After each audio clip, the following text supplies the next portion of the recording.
know they fear to fall. So I dey on my knees, I dey pray to God. Oh. Nobody ever show me love, oh. So no they vex if I no be nice, oh. No be say I be lazy man, oh. My people where they slow me down, oh. Oh yeah. We no go there where we dey, and they believe we go make 'em. Je suis déterminé et je sais que j'y arriverai. We no go there where we dey, and they believe we go make 'em. Je suis déterminé et je sais que j'y arriverai. Me a hot man, oh, avec un boy, me I don't smile, oh, no. Me a hot man, oh, yeah. Me a hot man, oh, yeah, yeah. Me a hot man, oh, avec un boy, me I don't smile, oh, no. Me a hot man, oh, yeah. Me a hot man, oh. See, I thought there'd be a come so many a break, me I want to buy a Benz, oh. People looking up to me to impress, oh. No motivation, but I keep my head up high. Oh no, I just the work, I no do nobody crying. I swear I go make 'em well lie, and I go take mommy to Dubai. Ooh yeah. We no go there where we dey, I dey believe we go make 'em. You no go there where you dey, just believe you go make 'em. We no go there where we dey. Oh, yeah, yeah. Whoa, whoa, whoa, whoa. Yeah, yeah, yeah, yeah. See, from nothing to something, nothing to something, yeah. Nothing to something, from zero to hero. I say, this life be turn by turn. Obiara much na send your baby me and then go feel hopping to you tomorrow. So as I live my life, I dey learn, no, yeah. I know if you come kill myself, oh. So I dey cut my shaba according to my time. Yeah, yeah. Nobody ever hear my story, yeah. Ooh, 'cause I dey keep on to myself. Today I go be tell my story. Kwame Goka signed the boy from nothing to something, nothing to something, nothing to something, from zero to hero, from nothing to something, nothing to something, yeah, nothing to, from zero to hero. See, as I did also for myself, I knew I was a winner. Even when nobody there for me, oh. Even though I am a sinner, still I was born to conquer. See, young I'm here, you don't want to me say no.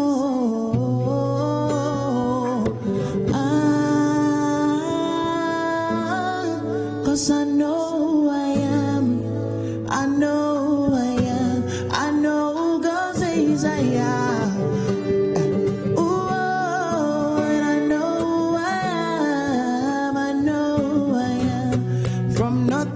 Something, nothing to something, nothing to something, from zero to hero, from nothing to something, nothing to something, yeah. Nothing, ooh, from zero to hero, yeah. Am I a god? Oh, oh, no, no. Oh, oh.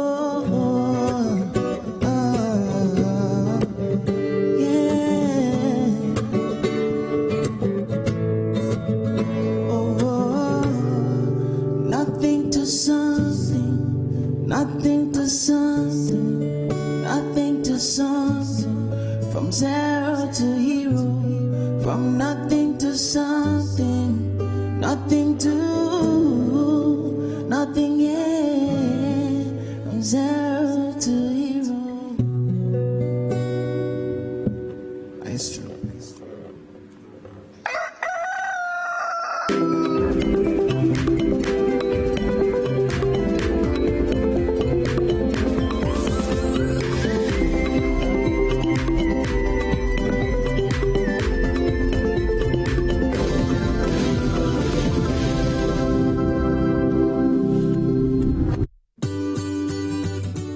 City TV is live. On DSTV, go to channel 363. On GoTV, access City TV on channel 182. On a digital TV, please press the menu button on the remote control and run a new search on your TV. Take note that without an antenna, you cannot access City TV on your television. City TV can be accessed on a free-to-air digital box like the GoTV and StarTimes box. City TV, it's your world.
Good morning. Wow, what a way to start a Wednesday morning. Kuku Afro bringing us some motivation with his music. Absolutely beautiful. I'm so happy Wednesday's finally here. That means we have, 2 more days to go till the weekend. Yeah.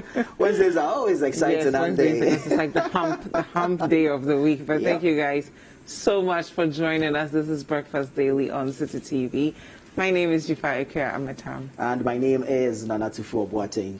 Nice Remember, the show is interactive, of course. And so use the hashtag Breakfast Daily. And, of course, the WhatsApp number. 0550-585832. We have a packed show for you guys today. We're going to have the news review. You're going to talk to Philip. Yeah, we're going to learn something about storage on all devices, mobile devices, computers. It's really important. Yeah. I mean, some people have to manually always delete things from their devices. And then later on is Hello, Mr. President. You've sent your messages all week long, and we'll be showing them to the rest of the world and calling on to policymakers to make your life a little bit easier. Yeah, and then maybe we'll take a look at Keyboard Idol, depending on how we're feeling. Can't wait for that. Yeah, we'll see. Amazing stuff. But before all that, should we take a look at our quote of the day? And this is coming from Frank Sinatra. It says, the best revenge is massive success. Not just any form of success. Massive. Do it massively. So that all those people who doubted you, all those people who thought you couldn't make it, all those doors you knocked on that were shut in your face, they will see that in spite of them and their doubts and their refusal to help you, you were still able to get to where you need to be. Wow, so that's it. The best revenge is massive success, and I think I subscribe to it totally. But then if you read it as it is or hear it as it is, you should go beyond the quote itself and put in the work. I mean, doors will be closed to you, you will be rejected, you will meet opposition, but that should not stop you. You need to prove to all those people that you've always had it within you to succeed.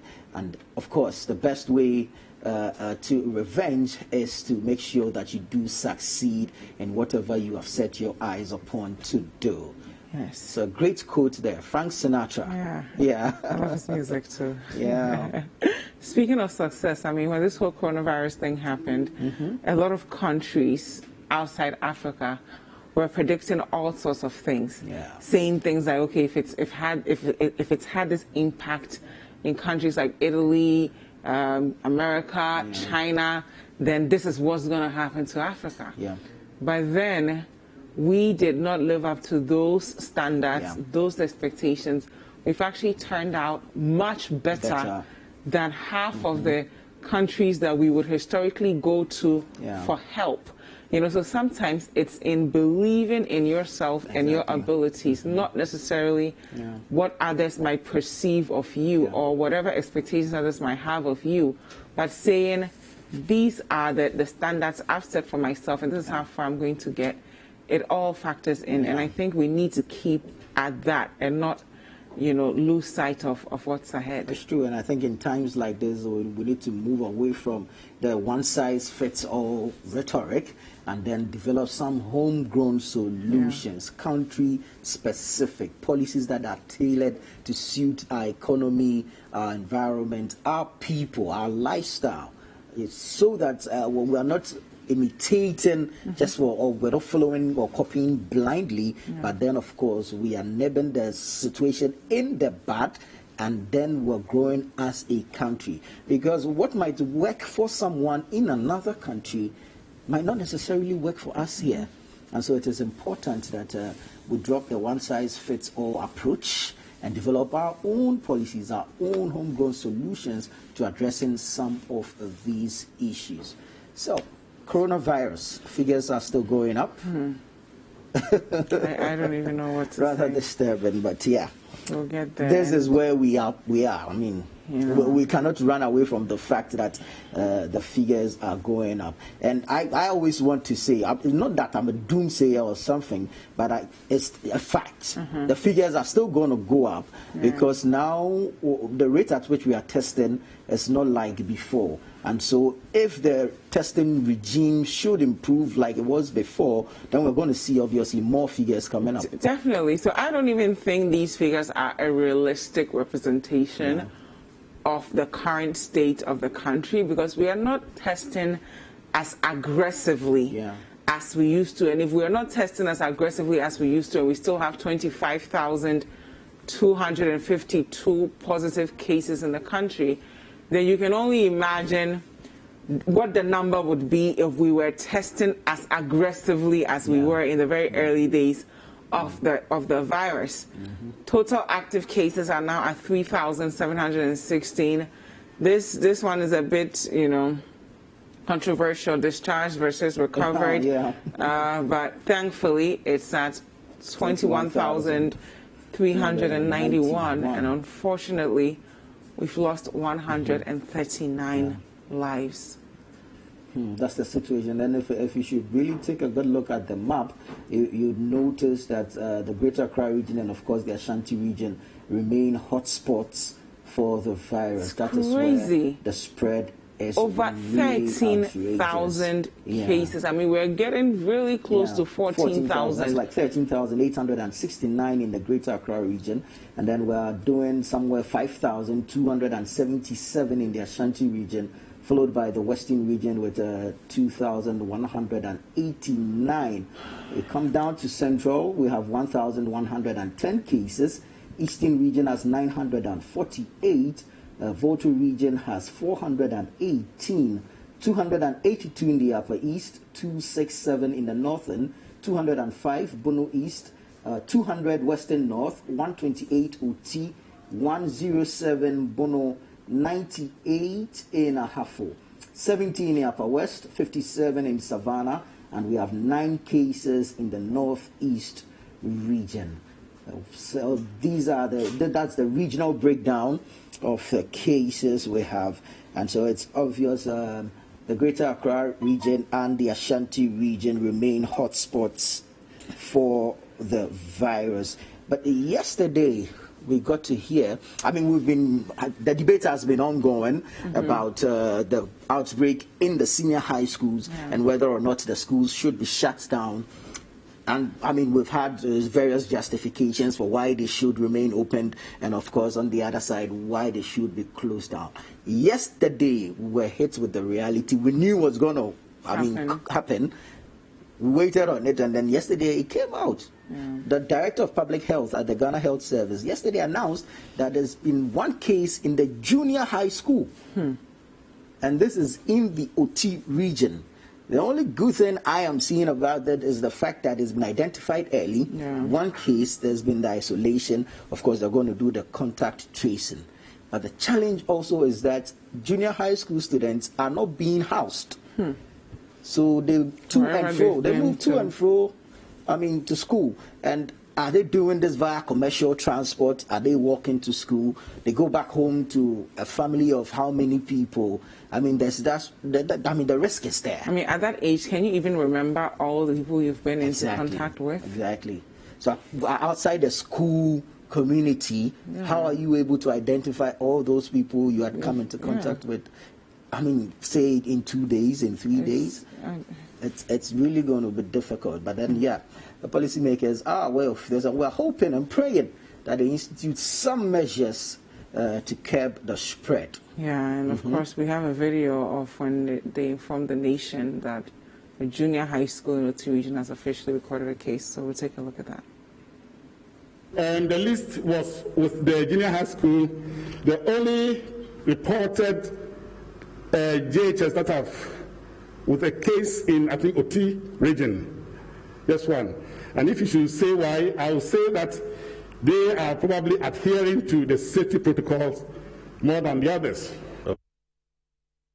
So that was the Director of Public Health at the Ghana Health Service, Dr. Bedu Sarkodie, confirming that indeed one case of coronavirus had been recorded at the junior high school level in the Oti region.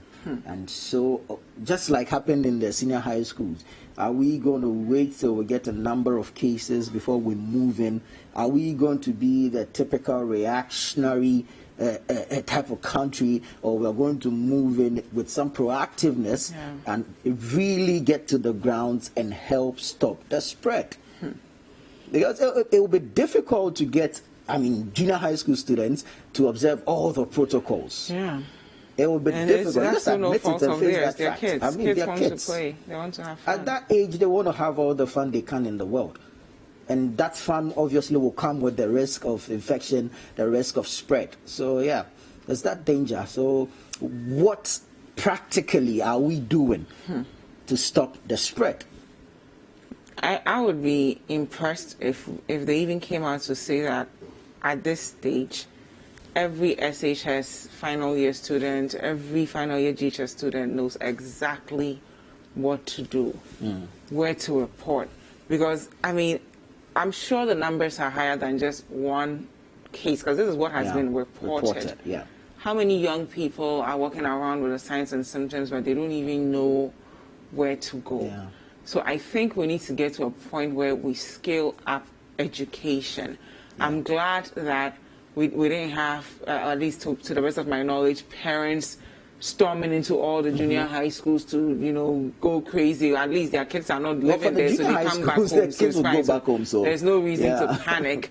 But we need to get to a point where, just as we know, like the back of our hands now, even when you step out the house and you forget your nose mask, you run back home, you pick up your nose mask. Every single child should know these protocols by hand. Like they should be able to say it in their dreams, so that they protect themselves. There's only so much that the GES can do. There's only so much that the Ghana Health Service can do.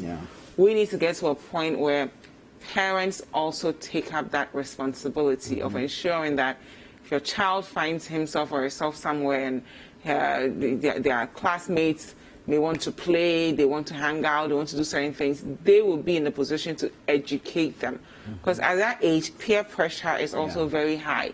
Over the weekend, a lot of adults were partying. People who have college degrees, master's degrees, people who should know better were partying at airport residential, not even comprehending that we still have a pandemic. So if individuals who are considered the elites can be so ignorant and reckless with their lives, throwing all caution to the wind, then we need to really guard our students. That's true. I agree. And that's the problem. You see, when we were going to school, senior high school, we had 2-3 days of orientation. Did they do same this time round? Because now we're not in normal times. We have new protocols we need to adhere to. So I am thinking that at least a day or two for orientation on the safety protocols for COVID-19 would have gone a long way to help us curb the spread. Now we're hearing that, okay, almost all the cases that have been tested positive so far in the senior high schools were brought from home and did not come to school to contract the disease or the virus. But even so, if the orientation had been done, they would have taken more practical measures to protect themselves, and in doing so, protect their mates. And my thing is, if you're saying this now, then perhaps you should have done mass testing in the first place. It beats me that when Ghanaians out of the country are coming into the country, we require them to test, isolate for 2 weeks before they join the general population. You are sending children back to school. They are going to be sharing the same dining room, everything else. We should have invested in testing all the students and all the teachers to ensure that we have a controlled group of people who are negative going in. So we need to do everything we can to ensure that we don't have a COVID-19 case. But you can't just take them all in, hoping that perhaps they are all negative. We are going to manage it. I think we need to begin to invest. If it takes, take some of the money from the COVID-19 fund that we've raised, we need to dip into that to say we're going to start testing. If we're serious about the education of these young people, if we're serious about ensuring that they are still globally competitive, even in a pandemic era, then we need to also be serious about testing them, safeguarding their lives. If something happens to a student right now, we will all have to share in that blame. That's true. That's true. And you see, the argument is ongoing whether to close down the schools or not, and of course whether to do mass testing of students or not. Now the student unions have waded into this debate as well, and so I think we can hear from the National Union of Ghana Students now. After the first senior high school, Accra girls, recorded COVID-19 cases, many parents and guardians trooped to the school premises demanding to see their wards, while others wanting to take their wards home.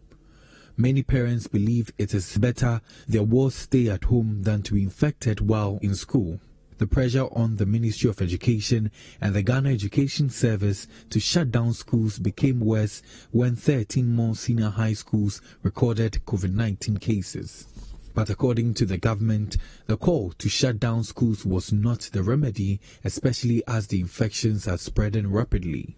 The National Union of Ghana Students, NUGS, is the latest to support government's decision not to shut down schools. It would be premature to say that because cases have been recorded, less than 10 institutions have recorded cases, we should go ahead and close down over 11,000 schools. And as I speak to you, before these students go home, we need to be sure that they are not taking any of this diseases to their homes, because research has equally shown that the older generation are more, susceptible to the disease. It is better for the younger generation who are more resistant to be contained. Now, all we are pleading with the authorities to do right now is to first of all offer psychological support to the students. Given that in the next 6 days we are going to write exams, doing psychological support, we need to intensify education and sensitization. The issue about stigma has to do with people. So Isaac J. Hyde, quite ironic, but okay. President of the National Union of Ghana Students, speaking there. Now, this morning I'm hearing an argument about when we close down and we send the kids back home. Those who have the virus are going to infect so many others. But I have a question. We're keeping them in the school for them to write their examinations. After the examinations, what happens? Well, they are we still keeping them? They said they'll put them through some process of ensuring that, they'll be fine before they'll isolate them for 2 weeks, all sorts of things before they can go back home. He said, we really have the welfare of the students at heart. That process should be initiated now. Yeah, so at least we know that they're going through that proper process of reintegration back into their families, back into society. And then, of course, we are certain that they are not going back with the virus to infect or to increase the spread. You understand? Now, there's also the question about mass testing now, which I think should be done. But, of course, they understand details of all this, what goes into the mass testing, and the challenges that they face. Already, you know that we're not testing as aggressively as we were nationwide, and so obviously there's a problem there. We've got some assurances about some reagents coming in to speed up the testing processes, but we're still waiting on that. Well, the GS is saying that they're going to train staff on handling coronavirus, so we'll take a look at what they said and then continue the conversation. As of July 13, 230,000 new cases of COVID-19 were reported to the WHO. Almost 80% of those cases were reported from just 10 countries. Apologies for that video. The GS said they are going to be training their staff to handle coronavirus well. But for what I'm thinking is, all these things should have gone into the preparation. Exactly. That's why there's a preparation phase before you open the schools. So you ensure that every single member of your staff is well aware of what to do. Students are constantly reminded. Everywhere you go into the school, there are reminders around, do this, do that, so that there's no room for people to do what happened at the KNUST Senior High School, where people are so ignorant. They're afraid to come near someone who's sick because they think they're going to get coronavirus. And these are teachers who should know better because they are educators. So for me, the issue isn't even about should we do mass testing? Should we send the kids home? It's what's the quality of engagement like? Exactly. How have we educated the students to a point where they know that this is deadly? These are the things you can do to prevent catching it. How have we equipped teachers with all the resources they need so that if, God forbid, a student has it, they have enough empathy to handle it well, get their child to a health care professional safely, and also work on the psychology of the rest of the students. I don't know about you, but if my mental state is not stable, I can't study. I can't pass an exam when psychologically I have issues that I'm dealing with. It's difficult. When they say they are going to train, we need to know exactly what kind of training they are going to give the teachers. Is it training on disease prevention and disease control? Is it training on psychology, like you mentioned, so they know how to attend to these students? Are they getting any training on communication of COVID-19 issues? Because it is communication that's created the pandemic or the pandemonium we saw at Akua Girls. It was pure communication mishap.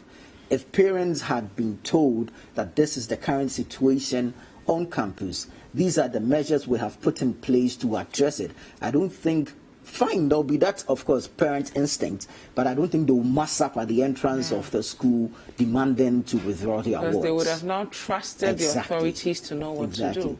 So we need to know exactly what kind of training the Ghana Health Service is out there given to the teachers, and then we can do a proper analysis and have a proper discussion on that. Definitely, but this is still Breakfast Daily on City TV. Thank you guys so much for staying with us.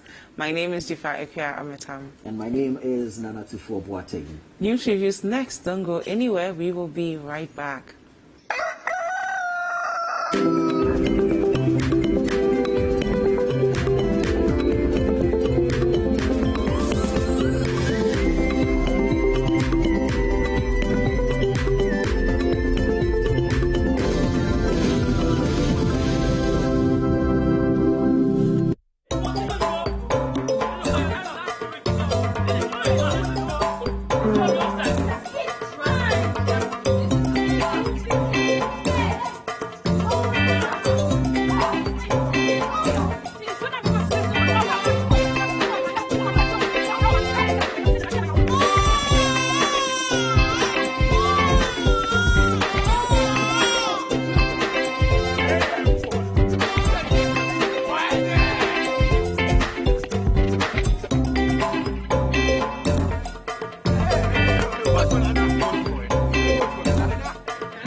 Ghanaians don't always agree, and that's fine as long as we respect each other and play by the rules.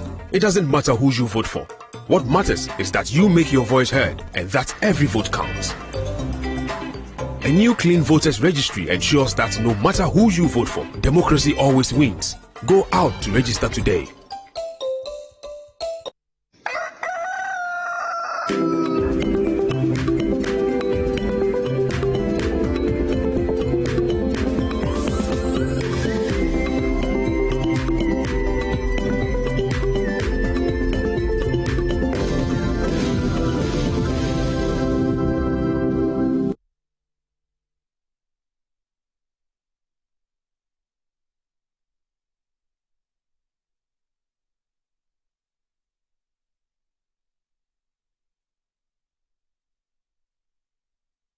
Welcome back. It is still Breakfast Daily on City TV. Thank you so much for staying with us. We'll take a look at our newspaper headlines, then some online stories, and then we'll introduce our guest.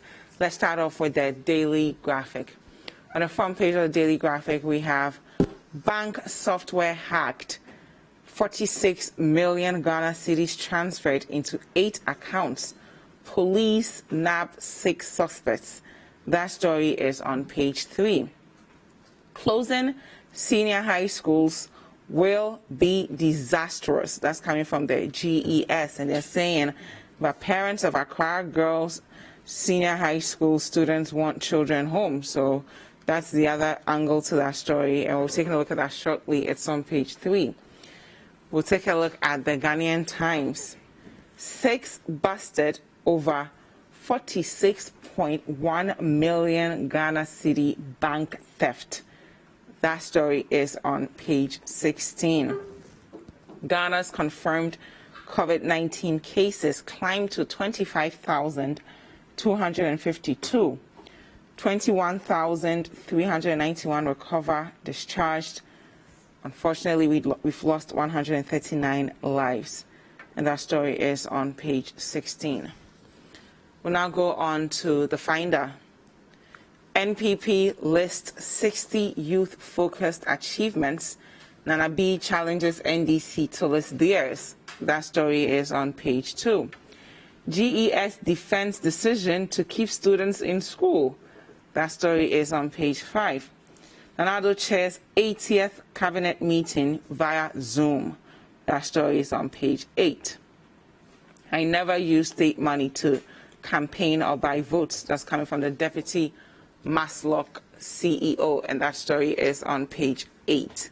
We'll now take a look at the New Crusading Guide. On the front page of the New Crusading Guide, we have NPP youth outlines 60 achievements of Nanado. There's NDC to challenge with youth-related policies within 1 week. How police saved Metro TV cameraman from facing contempt charges.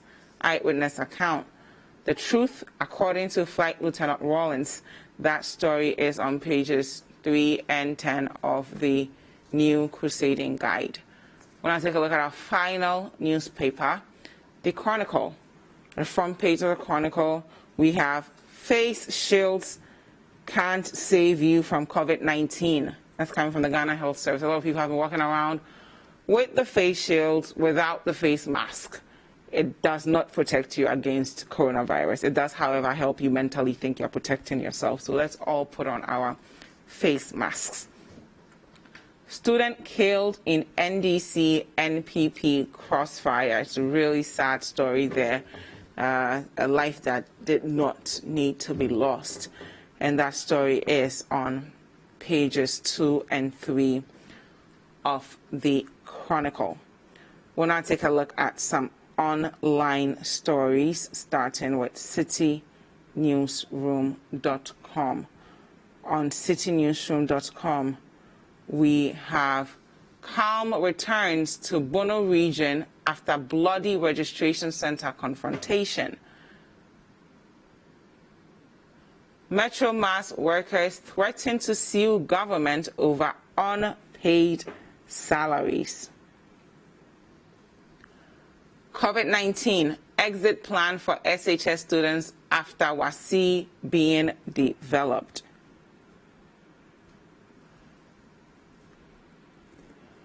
My supporters are being attacked at registration centers. That's coming from John Dumelo, and of course, he wants to be MP for Iowa West Wogon. Nanado's leave directive is a subtle way of removing Domelo vote. That's coming from Kweku Azar. We'll now take a look at some business news from citybusinessnews.com, your #1 website for all business news. Prosecutions will begin in August. Receiver for defunct microfinance and savings and loans firms. So that's great news for those of you who are looking for people to be held accountable for what they did to the financial sector. COVID-19, cold store operators complain about reduced poultry import. I think this is great news for everyone who's looking forward to us finally decreasing our dependence on poultry and finally growing our own local poultry capacity. But of course, bad news for the people operating in that sector. COVID-19. We'll take that story again. COVID-19. 236 local oil and gas workers rendered jobless. More to follow. It's really sad news. There's so many people have lost their jobs as a result of coronavirus, and we hope that we will be done with this soon. Union threatens resumption of strike over unpaid salaries to Metro Mass staff. We'll take a look at some more local news from myjoyonline.com. Schools will only be shut down if COVID-19 infection rate reaches 15%. That's coming from the Deputy Health Minister. We'll now take a look at some global news from BBC News. Coronavirus in South Africa, inside Port Elizabeth hospitals of horrors. So you can get all of your news from citynewsroom.com and all of your business news from citybusinessnews.com. And of course, for all updates on coronavirus, visit www.citynewsroom.com/coronavirus, and you get all of the updates on exactly what's going on with coronavirus, how many people have tested positive, what the active cases are, what the recoveries are, how many people have died. It's important for us to stay educated now more than ever. Now it is an interactive show, so wherever you're watching us from, we want to hear from you. If you're on Facebook, you can comment down below. If you're on other social media platforms, the hashtag is Breakfast Daily. If you want to reach us directly, our WhatsApp line is 0550-585832. If you're outside Ghana, the country code is +233. I have been joined by Dziffa, who is the National Communications Team member of the NDC. Good morning, Dziffa. Good morning, Dziffa. How are you? I'm fine. How are you too? I'm good. Thank you so much for being with us. Oh, you're welcome. We also have Akua Menu, who is the Deputy CEO of the National Youth Authority. She'll be joining us shortly via Zoom. But I'll start with Dziffa, and we'll take our first story from the Daily Graphic. On the front page of the Daily Graphic, I'm going to look at the story that's on page 3. Closing SHSs will be disastrous, GES. But parents of Accra girls students want children home. So I'll read that short story briefly. The Director General of the Ghana Education Service, Professor Kwesi Opoku-Amankwah, has said it will be disastrous for the government to close down senior high schools and send students back home for fear that they will contract the coronavirus disease. Speaking at a press briefing organized by the Ministry of Information to provide an update on the country's COVID-19 case management situation in Accra yesterday, Professor Opoku-Amankwah said closing down schools presently was not the right option for the government to consider. There have been calls by some parents and political parties for the government to shut down schools in the face of the spread of the virus in schools.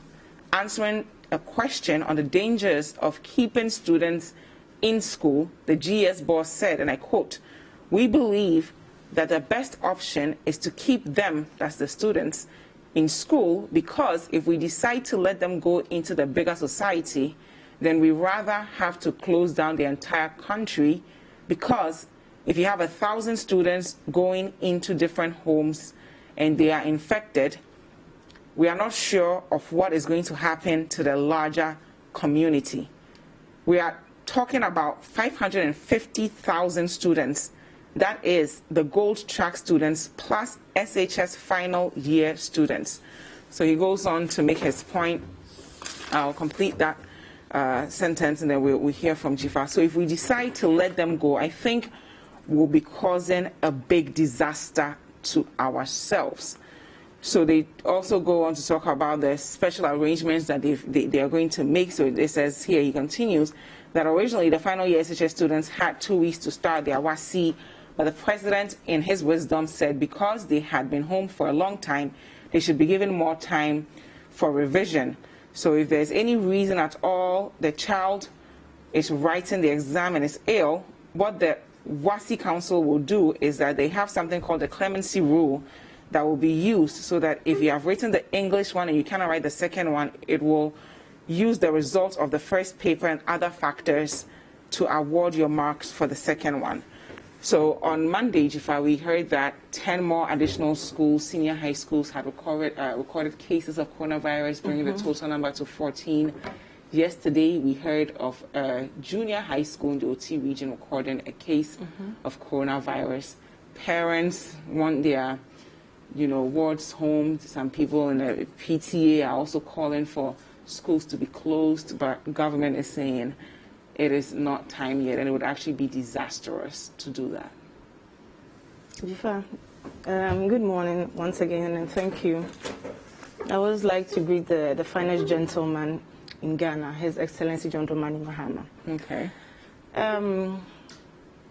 What GES has just said, I think it has exposed them in the government. You are telling me that it's going to be disastrous. Indirectly, you're telling me in the first place they shouldn't have even been in school, because we recorded these cases in school and it keeps spreading, and they are at a very high risk of getting infected every day.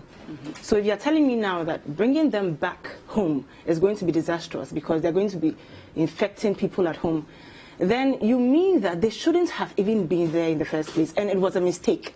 And now you're trying to say that reversing it will be worse. So is the government doing try and error with this COVID-19 thing? People are standing at a very high risk every single day when they are going out there to register, when they are going to school. I mean, now everyone, the SHS are all borders now, but the risk is everywhere. And it is because government has not handled this thing like a pandemic. It's like we have relaxed now. The last time I came here, I told you that there are some people who still don't even feel there is something going on because everything has been relaxed. So if GS comes to tell us that when we take them back, it is going to be more disastrous, he should be probably apologizing to us for making that decision in the first place by taking them there against the advice of specialists. You understand? You should probably start with an apology first. But I, once again, think that they are there. They are still contracting. There are those who have the virus who haven't even been tested yet. And there are those whose test results might not immediately confirm that they have. And they are still there. And it's a smaller group. At the end of the WASI, what do you think will happen? Parents are scared. I don't know, when it's not about your child or your ward, you easily say certain things. But if your ward were part, or you had very close family members who were part, you wouldn't come and tell me that child is safer with the parent. You understand? We all understand, and we are trying to educate everyone that it is very contagious. And we are trying to educate everyone on how to contain it, or how to isolate yourself. The child is safer with the parent, with the mother. But if now that the kids or the students have been out of home for a while, the final year SHS students, assuming that a student is positive but asymptomatic, and the mother goes and brings that child home, and the grandmother has some pre-existing health condition, wouldn't it be lethal to do that than to leave the child in the school under the care of the What is the care of the authorities in the school producing? The care that they claim to be producing, or the directives from the GES, how well is it helping the situation? Every day it's escalating. And I'm saying that if I were a teacher, or you were a teacher, you are asked to take care of about over 20 students. How careful can you be with those 20 students? How keen will you be with those 20 students? They are not children, or should I say they are not kids. You'll educate them and tell them what to do. They'll be in the dormitory, and it's not one person per dormitory. They'll be in the dormitory doing what they have to do, and forgetfulness, so many things that will play in. But even if I'm in my house with my mother alone and my grandmother, remember that some of the students also have terrible health conditions that could make them very that could prevent them from battling the disease like a normal person. Yes, exactly. They are also there. Their situation might be the same as what the grandmother might be facing. But if I'm in the house with my mother and my grandmother, and my mother is taking care of me, is it not easier to be more careful with just about 3 people than being amidst your friends? And are the teachers sleeping with them in the dormitory? How is the surveillance like? Are they being watched 24/7? I'm just saying that it is better and safer to be under the protection of your loved one with the education that you have and stay away than seated in the classroom and, or should I say in the dormitory, and then they say the teachers are doing what they are doing. They are doing what they are doing, and at the same time the issue is escalating. Okay. But I want to stress on the fact that GES should come and apologize. That if they are saying this, it means that they shouldn't have sent the children to school in the first place. Why did you say that? Because you are telling us that now they've recorded cases. If we take them back, it will be worse. They shouldn't have even come because now the issue has escalated. We are thinking that should we reverse it? And you are saying reversing will be worse. That means they shouldn't have even been there in the first place. Okay. You get me? So at least I think we deserve some sort of an apology or an explanation to that. Okay, so we have Akua Menu on Zoom with us now, and she's going to let us know what she thinks about GES, saying that it will be disastrous to close down schools. And of course, the Deputy Health Minister, Bernard Okoboy, has also said that schools will only be shut down if COVID-19 infection rate reaches 15%. Akua, good morning. Good morning, Dziffa. Good morning to the other Dziffa in the studio. Good morning. On GES and matters arising, and sorry, I forgot to say good morning to your cherished viewers. I had a bit of a challenge in the beginning listening to Dziffa, but subsequently the network became stable. But let me just say this, that this pandemic has not given us any finish line, all right? Globally, there's no end in sight. But what has become real to everyone living everywhere is that somehow we need to find a way to coexist with the virus. Now, with that said, how are you and I going to make sure that we minimize the risk to contracting COVID-19? Subsequently, kids at home had to go back to school to make sure they finish the calendar year. All right. Now, what government put in place before kids went to school was fumigation of all the schools. We were well aware of this. They did this extensively, and resources were committed to this. Beyond that, they also made sure that every student has reusable masks. All right. Veronica buckets were provided, among a host of things. Now, the measures government has put in place consistently from day one, including our strategy of tracing, testing, treating, has been one that I believe has helped a lot, because somehow it's given us enough data to make certain decisions. Now, I agree that fear and lack of information can make a parent panic, but nobody can tell me this, that the chances of you not contracting it at home is low, because nobody can guarantee that parents are not going out to work. No one can guarantee that the workplaces that parents are going to are safe, because bottom line is we are all each responsible personally to making sure that we do not contract the virus. Now, when the cases were reported for students, mind you that when you take the test for COVID-19, it doesn't tell you which day you are on, which could mean that some of the students brought it from home. In the case of one of the secondary schools, I believe Akua girls, these kids were tested and then subsequently isolated. And I believe that that has mitigated the problem somewhat. Governments, teachers, headmistresses and institutions are committed to making sure that wards are safe.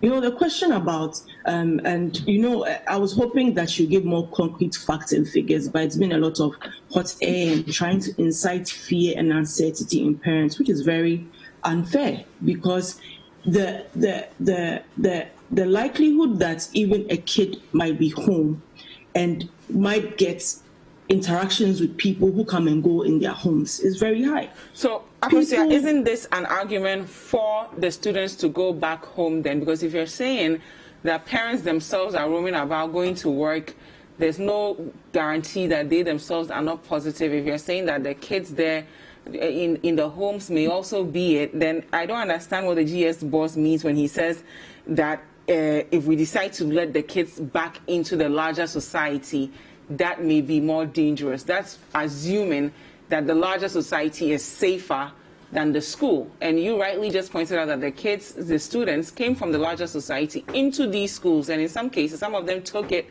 from their homes to the school. So what's so wrong with taking them back home? You forget that kids move from a larger environment into a more controlled environment. Subsequently, we picked up on COVID-19 cases, even though we are not certain as to whether it was contracted in the schools or they brought it into the schools. Now, where we are both handicapped is where the test tells you which day you are on in terms of having contracted the virus. What we can subsequently do, what we've all learned, is isolating the cases and doing that 14-day quarantine process. So to tell whether, so at the end of it, you test to see whether the patient or the COVID-19 case is testing negative. What we have to realize is that kids are school for a certain activity. They are going to write their exams. Subsequently, when they are done, they'll go home. That is not something that we need to lose sight of, given that we have not been given an end in sight. If I imagine that this virus stays together with us for 3-4 years, can you imagine what that would mean? That kids are going to stay at home. You're a 14-year-old, you're going to stay at home for 4 years and be 18 years old and go back to senior high school. Is that what we are saying? But Akosia, what will be the quality of preparation we are giving these students? Continue. Yes. Now, the truth is the numbers that will decide whether the school should shut down or not. And the Deputy Minister of Health has subsequently pegged a percentage to this, which is 15%, and we are nowhere near there.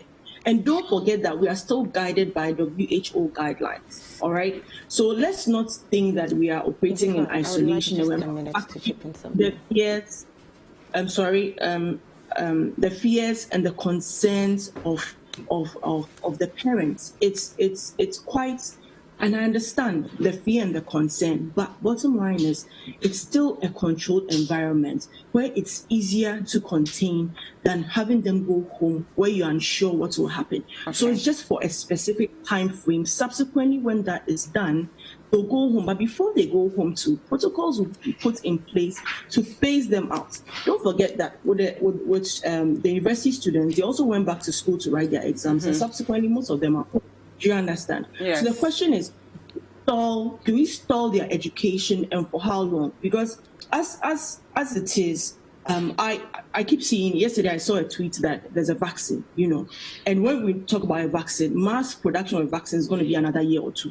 God knows when it will even get to our turn in terms of us being a developed country, a developing country. So these are things that happen with us, and we need to make sure that somehow, despite the fear and challenges and the concerns which are valid, we need to remember that the government has been committed, and the government will consistently work in the best interest of the students. And rest assured the parents that if there's anything out of place, the parents will be contacted, and then the problems will be solved. But government is making sure that every student is protected. So, Akosia, how are we going to eventually measure the quality of preparation we're giving these students if they have to deal with parents coming outside, being afraid, their colleagues testing positive for coronavirus? How are we going to measure how effective the preparation phase for the test will be after they are done taking the test? Okay, so information again is very powerful, Dziffa. You would agree, right? I agree. So with the information we had when it came to the students in Akua Girls, for example, they reported 55 cases. Yes. The 55 cases were asymptomatic, meaning that they were not showing visible signs of being unwell or ill. Now, the thing with COVID-19 also is a higher percentage of people will show that asymptomatic, okay? However, there's also that underlying percentage where if you have underlying conditions, you are susceptible to bigger challenges, which will lead you to an ICU. But psychologically, if we were to put ourselves in the shoes of these students in these schools, you are preparing for your senior high school examination. How well you do in that exam will determine. It's no different from the fear of a student staying home and a parent going back and forth every day, making sure there's food on the table. Nothing guarantees that you are protected just by going to work. All of us need to remember that bottom line is you also need to be responsible. We educate all the time, even with the media. I constantly say that the amount of time we put into fear and panic, if it's channeled into educating people on the basics of protecting, washing your hands, using sanitizer, wearing a mask. We've seen a few instances in the past in both sides of the divide where we've seen some political activity and no protection whatsoever. Okay, and this is not just peculiar to us. It's bottom line a larger concern of some indiscipline amongst the populace when it comes to this virus because people are not taking it seriously enough. The question of students being concerned also notes that information is somewhat controlled when you're in school. You remember that if we are in a more informed age, yes, but sometimes the things that you might hear in school is filtered. All right. So I don't think they are sitting in fear and panic because the teachers, don't forget that teachers are not just teachers or wardens. There's not a prison. But we have the KNUST high school example where teachers completely failed a student and that student died. And that is a human feeling, Dziffa. It's something that was unfortunate. It shouldn't have happened. And we can't say for a fact that everybody living everywhere will understand what to do when there's a crisis. You'll be shocked, educated people or well-exposed people who think that contracting the virus means that they can just walk around, especially if they do not have symptoms. But doesn't that say something about the quality of people we are trusting our students with? But I do have to listen to Dziffa as well. She has a lot of things to respond to. That question comes back to the quality of people that go into the teaching service, and that's a different conversation. Okay, so we'll go for a quick break and then we'll continue the conversation. This is still Breakfast Daily on City TV. Thank you guys so much for staying with us. It is an interactive show, so if you want us to hear what you have to say, just use the hashtag Breakfast Daily, and the WhatsApp line is 0550-585832. If you're outside Ghana, the country code is +233. We'll be right back.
Ghana, buy Royal Farmers Rice, a product of Avnash Industries Ghana Limited. This advertisement has been vetted and approved by the FDA.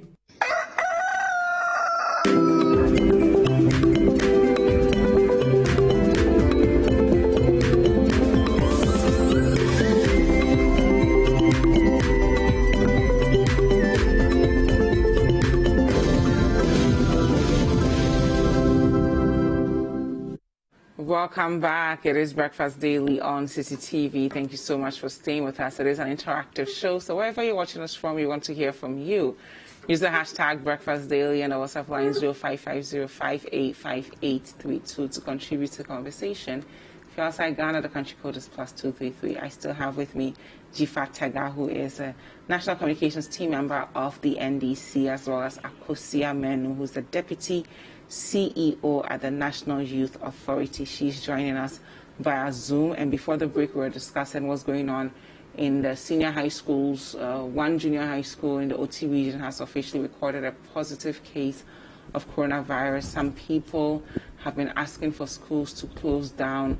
GES is saying it will be disastrous to do so. The Deputy Minister of Health is saying we've not reached that percentage where we should be talking about closing down schools yet. And another person who's also, adding his voice is the ranking member on Parliament's Health Committee, Kwabena Akando. And he has reiterated calls for the government to conduct mass COVID-19 tests in senior high school. So I'm going to read from citynewsroom.com. It says the Jaboso MP says testing and isolation of cases will be a better solution to the spike in cases in schools. I'm going to quote what he said. This is basic. If the government doesn't know this, then I don't know what kind of people are governing us. They do testing, and those who test negative will be asked to join their families. Those who test positive will be isolated and treated like any other Ghanaian who tests positive. This is not difficult, but the situation is looking more dangerous. He goes on where he says that so far parents, educational stakeholders, the minority in parliament, the opposition, National Democratic Congress, and the National Council for Parent-Teacher Association have called the closure of the schools given the increase in the number of cases being recorded in schools. The NDC, for instance, said a reversal of the reopening of schools would be the only way to express the government's commitment of not endangering the lives of students and staff as promised. It added that the government must conduct mass testing of the students before they are allowed to return to their homes. So I'm going to quote what they said. The life of Ghanaian students, teachers, and non-teaching staff should be valued equally, and the government must take immediate steps to reverse its decision and to begin the process of returning students to their homes. This will necessarily include mass testing of students to ascertain their COVID-19 status before they are released to their parents to minimize the risk of exporting the cases from campuses to communities. Dziffa. Okay, so Akua has been talking for a long while, and I was hoping that he talks to touch the hearts of mothers or parents out there. Unfortunately, that is all gibberish to a parent who is very worried about the award. She made a comment about wondering if coronavirus is here for 3 years. Does it mean that students are going to stay home for 3 years till they are 18 before they write their exams? I want us to understand that we went on a lockdown for a reason, to try and contain the situation as much as possible before we lift the lockdown, and then we know that we have our things, our stuff well arranged. But you and I know that this lockdown was lifted when we had even started recording very high numbers daily. When we complained, they said it's because we are doing mass testing. Are we still doing mass testing? Because the whole thing has escalated. But we never did mass testing, though. Aggressive exactly. Testing. Yes, that's what the president claimed. So, Akua, it's not about we staying. COVID-19 is here. Life must go on. But we were hoping that this lockdown would have been fruitful. It would have been done properly, lifted at the right time, and then we would have been going on with our daily life activities without having to, worry too much. Or should I say, with the education that we have, we would have been able to go on. I just want to make that point clear. What she said was just a developing country. We don't have the financial resources to sustain that partial lockdown beyond 3 weeks. Obviously, beyond 3 weeks. Obviously, we couldn't have done that. But not when. Then why did we even go on lockdown in the first place? Because when lockdown started, our cases were very minimal, and then we decided to lift it when it's very high. But at that stage, there are different factors that went into. I don't want us to belabor the point. Yes, but I don't think we had gotten to that point where we were too stressed, because there were a lot of people who were even surprised that we lifted the lockdown at the time. Okay. So I understand that we are a developing country and that we cannot go to that extent. But when the lockdown was lifted, we weren't too, high up there. Right. And Akua also mentioned that we do not know whether the cases came from home or. I think that it is only fair to admit that some of the children brought the cases from home, because the school was empty. They came, and then they started testing positive. It will once again support my claim. They shouldn't have been in the school in the first place. But why is the minority asking for mass testing in the schools? Because I'll come to you, but let me allow Dziffa answer this. Why did of course, because the whole thing has escalated now. So we just want to make sure that we can sort out those who have the virus from those who do not have the virus. You understand? But I'm just saying that what she is saying about we don't know where it came from home. That is why we shouldn't have brought it at all. And when I want to stress on my point of the fact that children are safer with their parents more than in school, this KNUST saga is a clear example. It supports my idea 100%, or my claim 100%. We had teachers standing by thinking that the child was infected with coronavirus, and they were not even looking in that direction. The child was at the mercy of his friends when this thing happened. And you are telling me that they are safer with teachers because teachers are looking out for them. If it was their ward, they would have done something more. They would even decide or prefer to even die with their ward if it comes to that. So you don't tell me that the teachers are doing what they have to do. Let me just protect my ward. Do what you have to do. This thing is about human life. If you put anything before it, that means that you feel that that is more important than human life. But part of human life is also the individual's personal development. Obviously. If other children in other countries are going to school, taking their tests, moving on with their lives, should we not do same for our students? Because they are the ones who are going to lead this country in the years to come. Every country is dealing with this differently, and they have different results. Other schools, like which schools, or other countries like which countries? We have other countries who have also decided that they don't want their children to go to school because the issue is getting out of hand. You understand? So we look at our situation and see what's best for us. I think that from day one, the government hasn't handled this thing properly. They have just taken the wrong decisions, and it eventually knocks them to the wall, because you're not supposed to do this, but you do it. Now it has escalated. We want to reverse it, and you're saying the reversion is going to be disastrous. So government isn't handling this thing like how it was supposed to handle. And my pain is that there were advices from experts. People chipped in their thoughts, which were clearly. Were clearly one of the, were clearly good advice to the government, and they decided to do what they had to do, and it keeps backfiring. It keeps going against us. So it shows Tuffour and his government messing up with our lives, and it's so pathetic. Trust me, I don't even want to talk about this issue anymore. Okay, Akua, you're there. NDC, a few organizations, individuals have called for mass testing of the students. Your thoughts on this, then we'll move on to the next topic.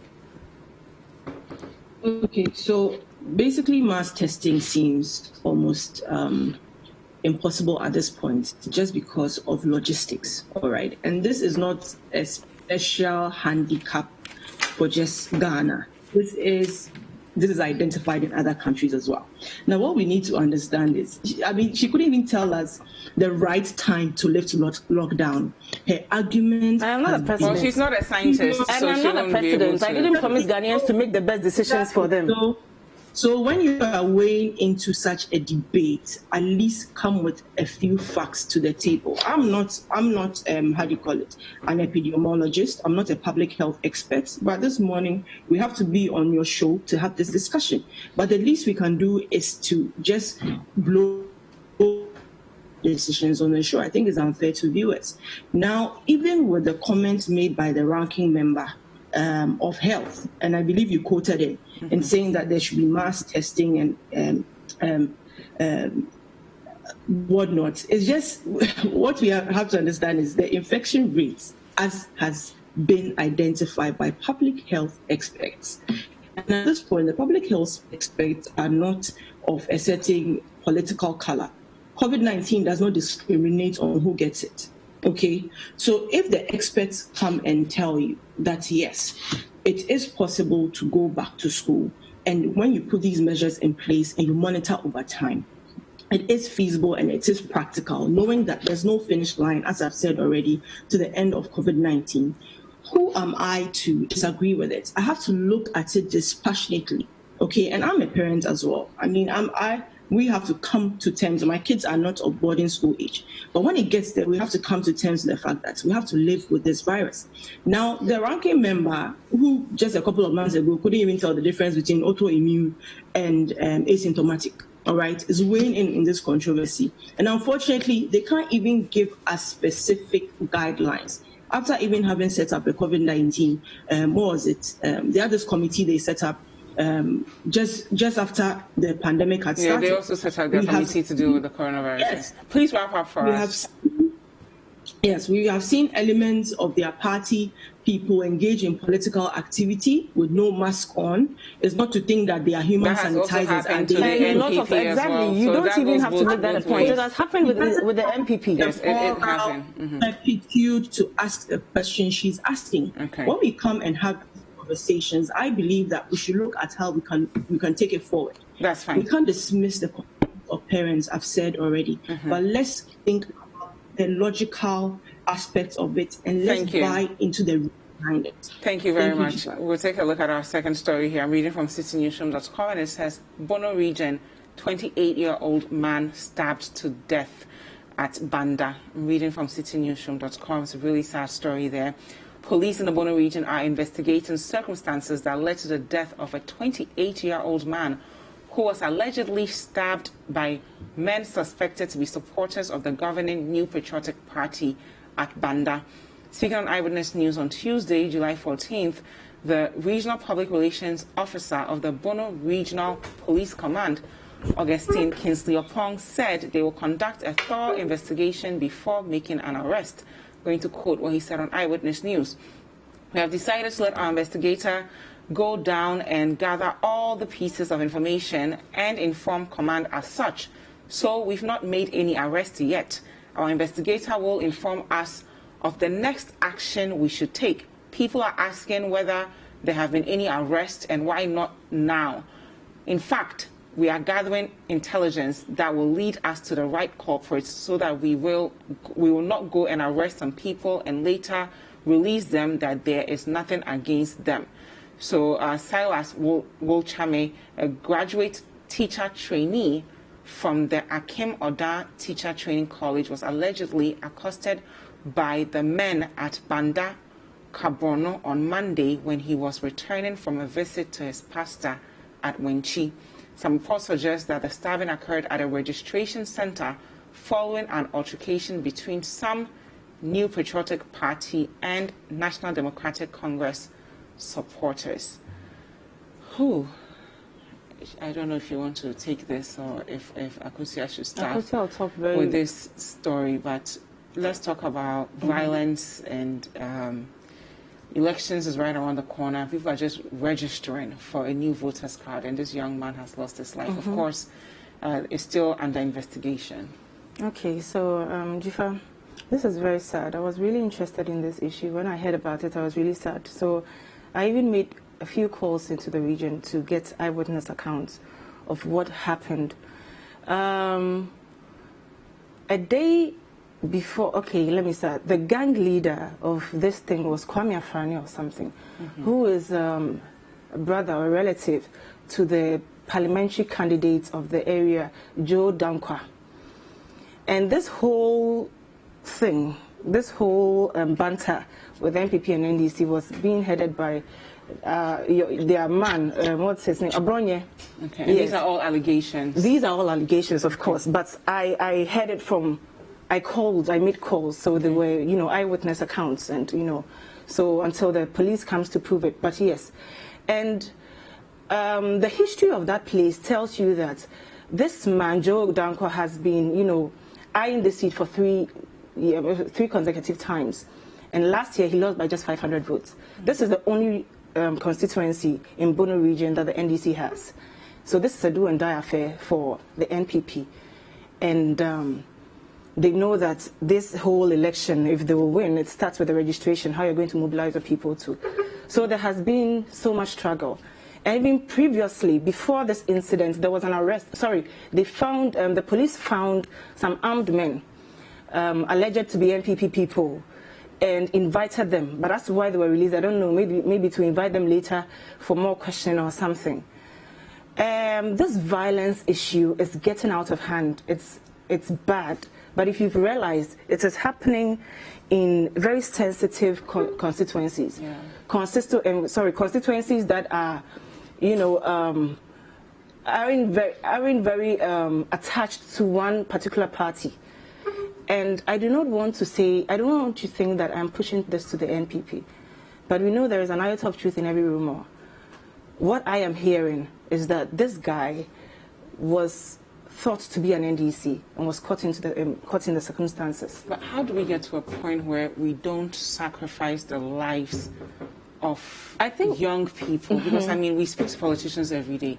You guys are friends. You may disagree on ideology, but you won't harm another human being because of their political affiliation. How do we ensure that we don't drag our young men into politics in such a violent manner? Sure, I think conflict is normal with two opposing sides. It's very normal for an NDC and NPP person to be arguing or, but the possession of arms, what intention do you have? Is it to protect yourself or to harm somebody? History has shown us how violent the NPP is, and let me just, I wouldn't even try to twist it in any way. Violent, very violent. And throughout this registration, they have shown a lot of violence. Why can't we just be who we are? Go there, do what we have to do. If you know that you have your hands are clean and you've done what you're supposed to do, you trust that Ghanaians will reward you with another term. Why do you go there armed? Why should you even go there with thugs?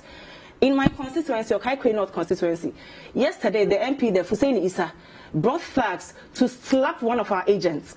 Unprovoked. Why? Because previous times he buses people. We can't confirm that. But okay, we can't confirm that. You can take it as a Mama Legend something. Yes, but this is what happened in my constituency. You understand?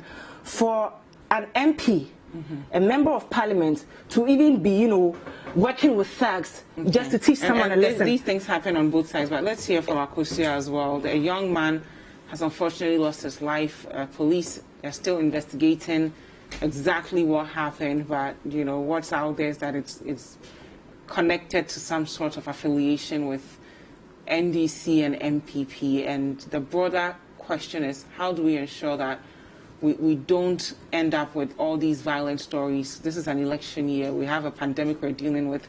We can't afford to lose more lives to violence. Yeah. Dziffa, I agree with you on the score that we do not have to lose more life to violence. It's unfortunate this incident happened, but again, for me, it's too soon to conclude that it was an altercation between two factions of a political group that led to the demise of this young gentleman. But hopefully by the end of the police investigations, we'll get to the bottom of it. With that said, I don't think that anybody should use anybody for their own interest in any violent way. Every time we come close to these elections, a lot of accusation is thrown about, a lot of things are said, a lot of anxiety goes around, a lot of fear. Okay, it's sold. And especially when it comes to this particular election since 2017, given how well this government has been doing in rolling out policies, the only thing that the other side can do and seem to try to do well is to incite fear and panic. And she did just that, instead of calling out to both sides that don't get caught up in emotions and sentiments. Like you rightfully said, we are friends at the end of the day. We don't stick swords and knives and guns at each other. So why should our supporters go to such lengths? That's why I believe that there's more to the story than has come out about MPP youth or NDC youth doing this thing. I condemn it. And I would call on anybody who is a diehard supporter of this party to not get caught up in any violence. Thank you. when it comes to this, wrap up first. let me just 1 second. When you talk about we are the most violent party in the history of whatever world she finds herself, which is a fact. Let's not forget how in broad daylight a member of their party got shot, and this was in Kumasi. Gunfire, exchange of fire. Collins Dauda, what did he do in his constituency? Let's not even forget a female in there, and Hannah Bisiu, and she busting people to go and cause mayhem in a particular area. Let's also not give young people, young thugs, an excuse to feel as though they can do whatever they want, and then political party communicators will come and do this, because then we don't hold them accountable for their actions. Fine, but go back to the premise of my argument. I started off by saying that it is not right for anybody to be engaged in that. However, if you want to call for equity, come with clean hands, because you have several instances on your side. None of us should be proud of any violent altercation on our part. But to think to give up a medal for being high-ranking in it is quite unfortunate, and it's factually not correct. Okay, so let's stick to facts, especially on this platform. Thank you very much. Next story here, citynewsroom.com. Voter registration, EC detects duplicate ID numbers, assures cards will be replaced. So the Electoral Commission says it has detected an anomaly in the ongoing voter registration exercise at Akua North District. It says the anomaly has to do with duplicate ID numbers. The EC in a statement explained that it is investigating, well, the investigations revealed that a faulty kit that had its unique identity transferred to a backup kit was inadvertently released to the district officer after it had been repaired without creating a new identity for it. A total of 63 registrants, according to the EC, were affected by the mix-up. The system identified 63 other applicants who were affected by this anomaly. These persons will be issued new voters' ID numbers at the completion of the voters' registration exercise. Dziffa, once again, this thing happened in my constituency, Akua North. And funny enough, it was my chairman, the chairman of the NDC chairman of the constituency, and our guy in charge of elections who prompted the EC on this. The first incident happened on 2nd July at one center called Apostolic 2. The second was on 6th July at the EC district center at around the Achimota Forest area. Now, look at the intervals, 4 days intervals, right? And no one, the EC, I know that at the end of every day, they gather and, go through what happened the day. So it is expected that even if there will be mistakes or, mishaps in this registration exercise, it is their duty to detect it. But no, we had to detect it. And my chairman reported at the police station, and Bismarck, the elections guy, reported at our head office, and then they took it forward to the EC before the EC started working on it. My problem. Are you saying the EC is not on top of things? I think so. No, I don't want to insinuate, but this is showing me that they are not on top of things. And imagine that this whole thing was overlooked, and on the final day, I and you, we have the same ID number. You go and vote before I do. I go there and they are like, you've already voted, or we cannot enter this again. What happens? Are we now going to resolve the issue? And we all know that we cannot resolve the issue that day. And by the time we realize, I would have missed my opportunity and I was not able to, exercise my right. So the EC is just not on top of things, especially thinking of how they were stressed on doing a voters register. I was hoping that they were ready 100%. And we don't even know if it has happened on only Akua North, because I'm sure that faulty machines are everywhere. In every region, you would have found 1 or 2 faulty machines. So Jean Mensah and her, squad, I think it's disappointing, because if we have overlooked this, and you don't know how many other regions are doing that, it would have been very terrible. But now they've responded that to us. What about others that may be happening? Not. Yes. Akosia.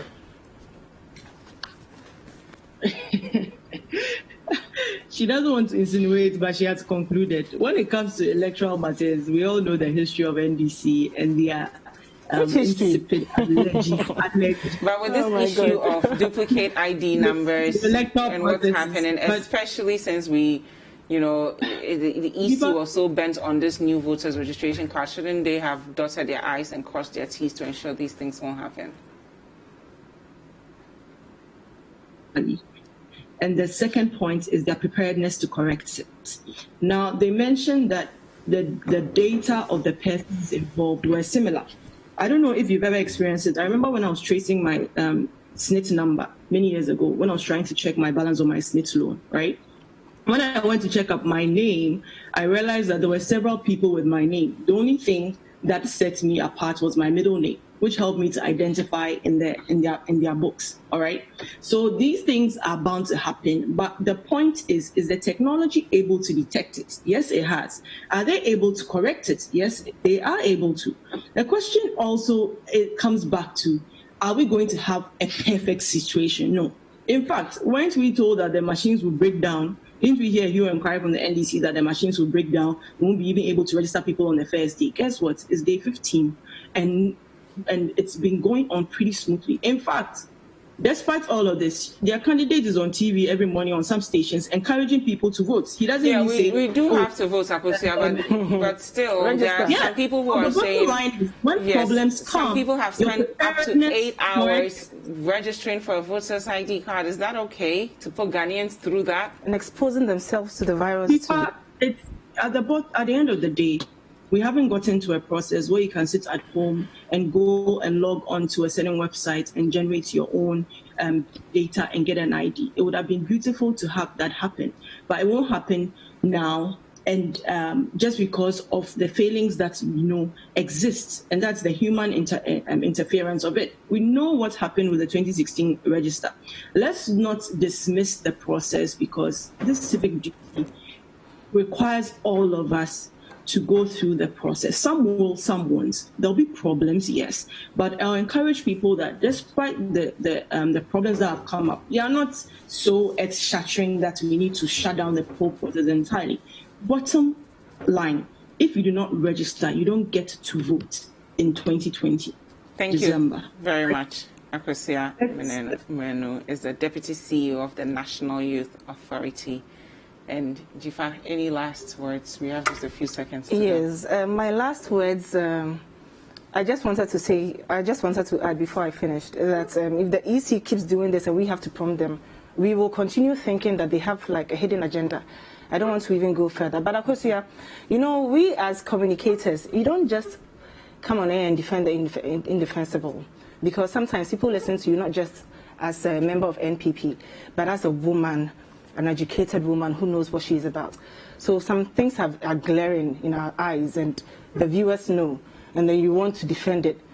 Eventually, you start losing your integrity. This is related to the EC matter. Akua, my friend. Akua, my friend, because there are certain things, you shouldn't even try to defend me. Okay, I'll give you just 10 seconds to reply.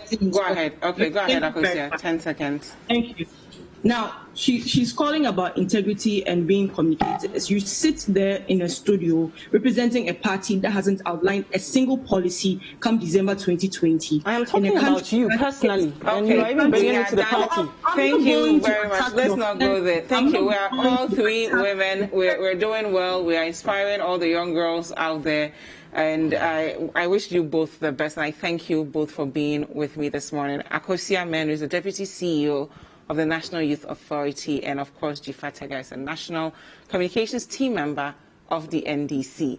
Thank you guys so much for staying with us. Up next, we're going to learn about clearing up space on our mobile phones. Don't go anywhere. We'll be right back.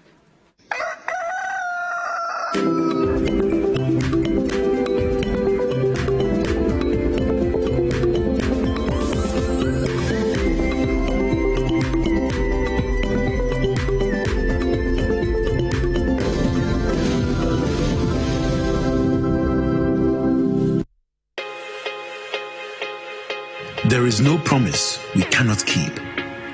There is no commitment we cannot honor. There is no delivery we cannot guarantee. There is only one Bethel Logistics Company Limited, a licensed international freight forwarding and clearing agent, a trusted global brand with an extensive network for the movement of air freight and ocean freight worldwide. We are the trusted name for road freight into Western and Northern Africa. We are fully accredited by Ghana Customs and Excise. We cater for all your freight forwarding, customs clearing and forwarding, cross trades, inland transportation, internal cargo tracking systems, customer freight costing and consultancy, cold chain logistics management, logistics and warehousing, quality inspection, and much more. In Accra, Tema, and Takrady, we are always available to ensure easy movement of cargo countrywide. Call us on 0204 528 900 or 0244 707 859. Email info@bethellogistics.com. Locate us in Accra at North Ridge, adjacent Accra Girls High School, or in Tema at Community 4, or in Takrady on the second floor of the GCB building. Website bethellogistics.com. Bethelog, experts in shipping logistics. Thank you, sir. Hello, my name is Samuel Ofori, a film actor and a film director. Because of the nature of my job, the taste for quality things is endless. Quality phones, quality laptops, quality TV sets. Let me show you my secret.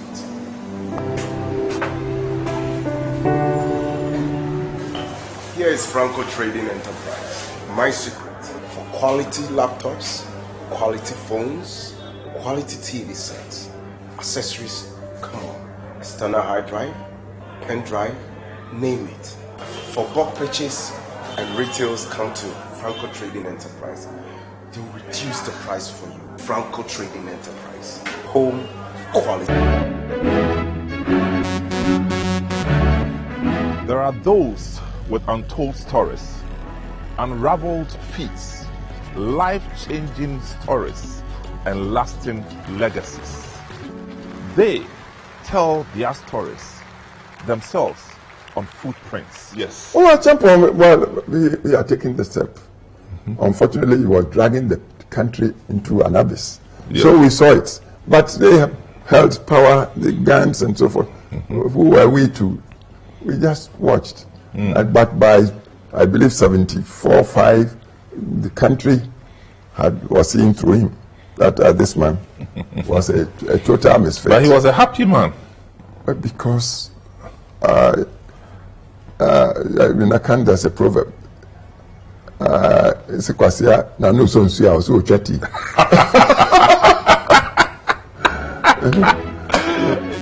Be inspired by their hard work and resilience that led to their outstanding achievements as we trace their footsteps through time. Lincoln, we have one of our, school member died or whatever, so we have to go there and perform during the funeral, or whatever.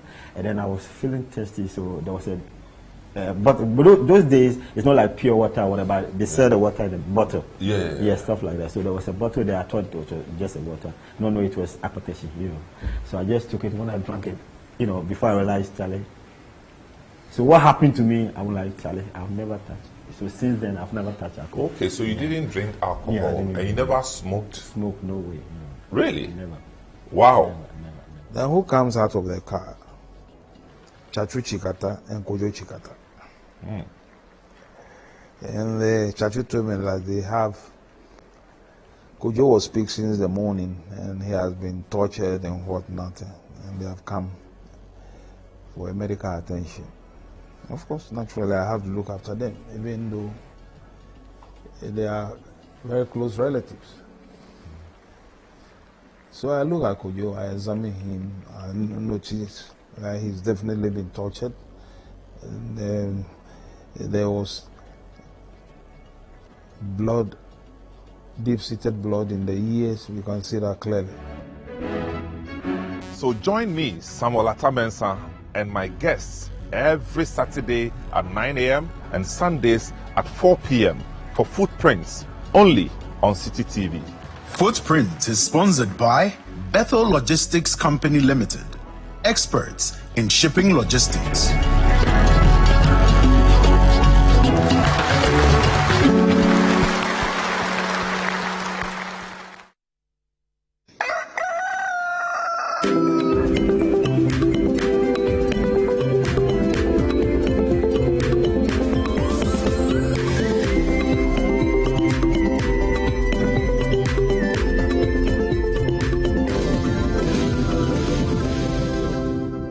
Girl, I be your Mr. Lover, Mr. Perfect. I love you, baby. And when it rain, I be your shelter cover. Under my umbrella, Ella, my umbrella. If say make I die, just to make you smile, that one said go be coco, that one said go be coco. If say make I die, just to make you smile, that one said go be coco, that one said go be coco. Yes, Mona Lisa, give me the visa, girl I go make 'em official. And put the ring on your finger, yeah. Oh, Mona Lisa, give me the visa, and I go make them official. And put the ring on your finger, your finger. I say, love me, love me, love me, love me, baby, you. Render me love, don't lazy you. You shine so bright, you give me life, I can't explain, oh. Me to America, 1,000 miles, just to see your pretty smile. Girl, the bond I have with you. Say, if say make I die, just to make you smile. That one said go be coco, that one said go be coco. Oh, if say make I die, just to make you smile. That one said go be coco, that one said go be coco. Yeah, Mona Lisa, give me the visa, and I go make 'em official, and put the ring on your finger, yeah. Oh, Mona Lisa, give me the visa, and I go make 'em official, and put the ring on your finger, your finger. Girl, I go fly you to Miami, we go cruising Maserati. Girl, I kiss you only. Your love, they make me want you. Fly to Miami, we go cruising Maserati. Girl, I kiss you only. Your love, yeah. If say make I die, just to make you smile. That one said go be coco. That one said go be coco. If say make I die, just to make you smile. That one said go be coco. That one said go be coco. Yeah, yeah.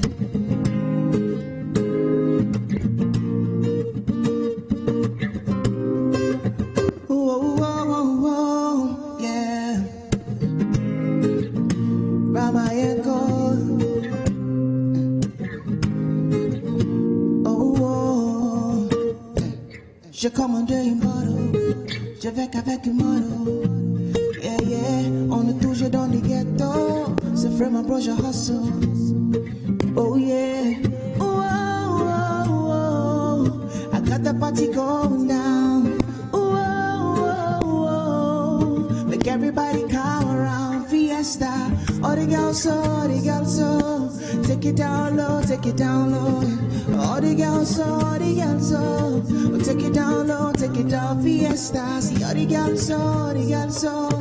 Take it down low, take it down low. All the girls so. Take it down low, take it down low. And I say, when I come through, hide your girlfriend. Cause I might steal your girlfriend.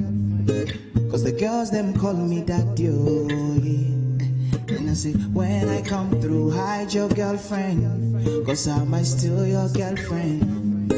Cause the girls them call me daddy, oh, yeah. Fine girl, come wine to the baseline. Anybody bad pass you? Ooh. No, no, no, no, no, no, no, no. Yeah. I'm a girl.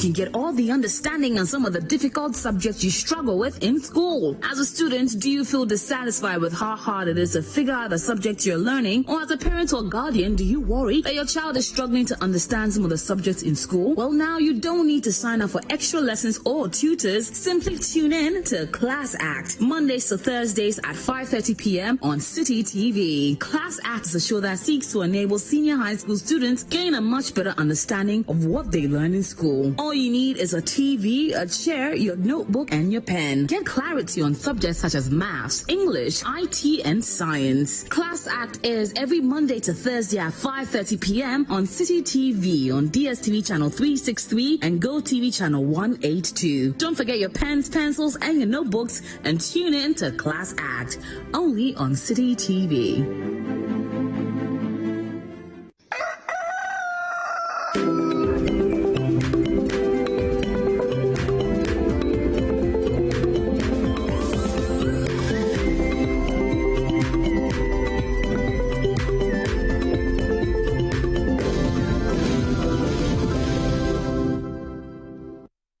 Welcome back, guys. You're still watching Breakfast Daily here on City TV.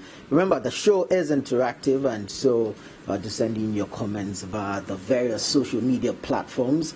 You don't forget the hashtag Breakfast Daily. You can also send in your comments via WhatsApp. The number is 0550-585832. If you're watching from outside of Ghana, use the country code +233. It's time to talk technology. And of course, we have the host of City Trends on City 97.3 FM and the head of production here at City TV, Philip Pashon, here with us. What's good, my brother? Charlie Tuffour, I'm okay. How are you? I'm great. It's been a good week. We've had a pretty good week. Lots of action on the political scene. Yeah. And a lot of things happening on the tech scene as well. But as most of the viewers know, City Trends is on a bit of a hold at the moment because of the football season, the Premier League. You know, all the matches coming in very, very, very quickly. So we're resuming in about 2 weeks. So make sure that you stay tuned for that. But then while we stay tuned in for that, last week we started a conversation on storage, on storage on multiple devices, on your devices, whether it's your laptop, your phone, or whichever device that you use.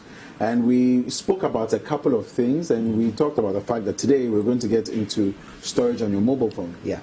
Now, the concepts are basically the same as we discussed last week. So whether it is, you know, an iPhone that you have or an Android device that you have, and today we'll be also talking about the Huawei Nova 7i. We'll be talking about that in just a bit. But whether it's an iPhone that you have or an Android device that you have or a Windows phone for that matter, the principles remain the same. The phone requires space to be able to function, and we broke all of those things down last week.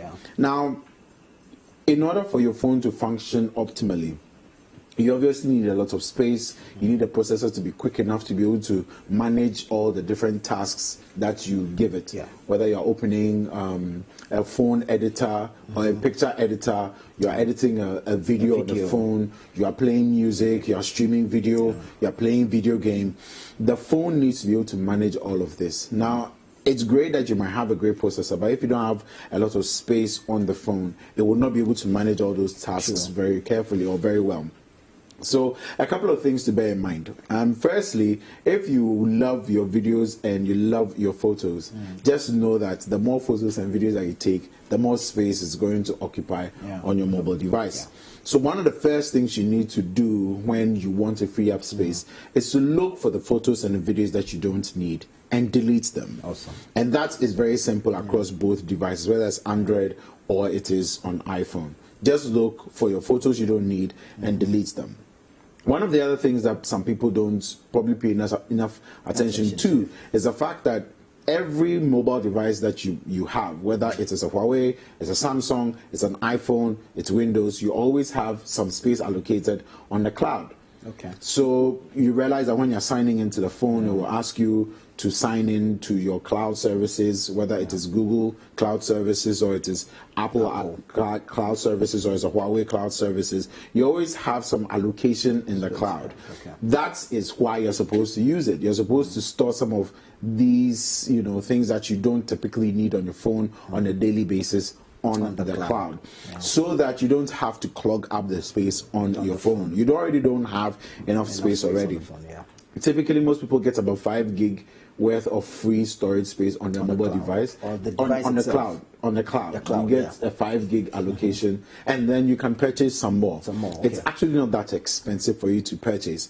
I think for 100 gig currently, I'm paying about 10 CDs or 12 CDs or something like that for 100 gig. And so, the space is available.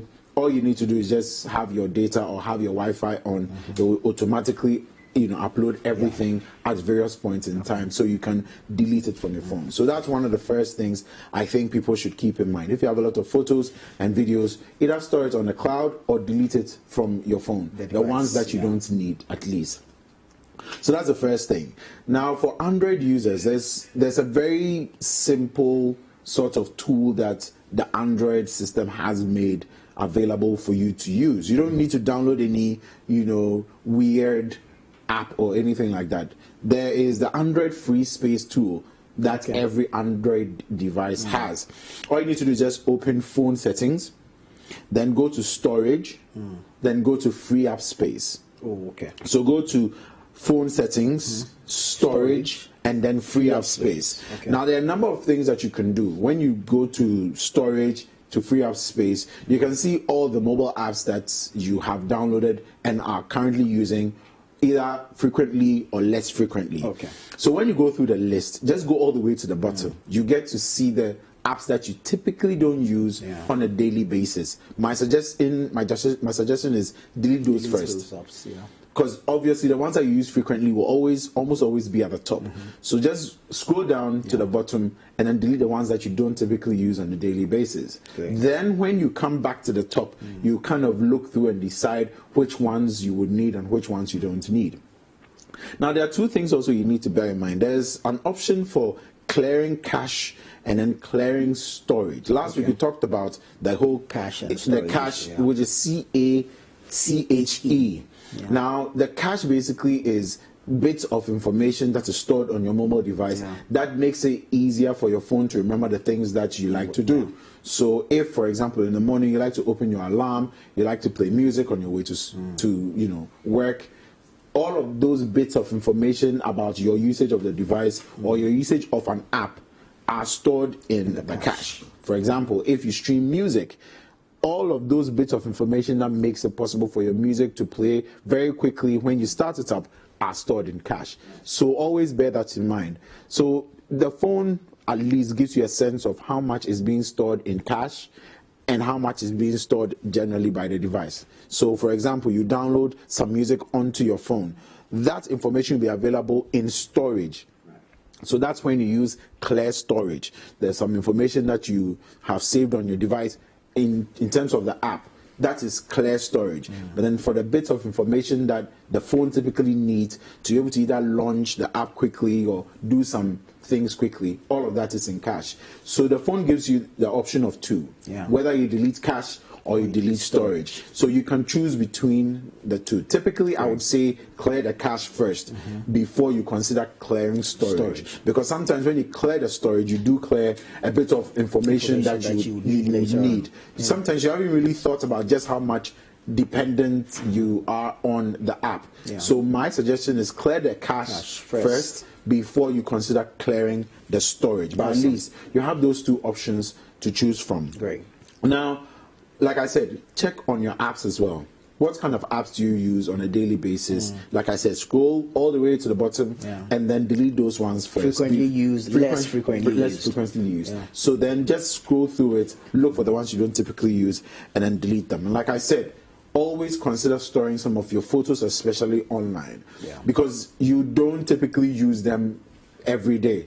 I'm guessing that pictures that you took at a wedding 3 years ago, you'll probably want to see it later, for reminiscent purposes. But people have concerns with safety, saving the. Well, that's the thing. How secure it is. Well, your cloud storage is very, very secure if you take a few things into mind. For example, two-factor authentication should be something you should have across all your services that you interact with online. It's not enough having a password. You need to have two-factor authentication. We've explained this before. But then for those who are not necessarily aware, two-factor authentication, basically, the basic idea is that you have two levels of security checks before someone or yourself can access your account. So typically you have a password as the first line of defense. Then you have a special PIN code, a one-time password that is sent to you for you to enter before you can get access to your account. So those two levels are very, very important. And if you're going to start storing material on your cloud, then you have to have those things in place. One other thing that a lot of people don't typically tend to do is to clear downloads. You download a number of things, PDFs, and all manner of things on your phone. And sometimes you genuinely forget that you are saving all these things. Some people in their WhatsApp, for example, they turn on automatic download of media.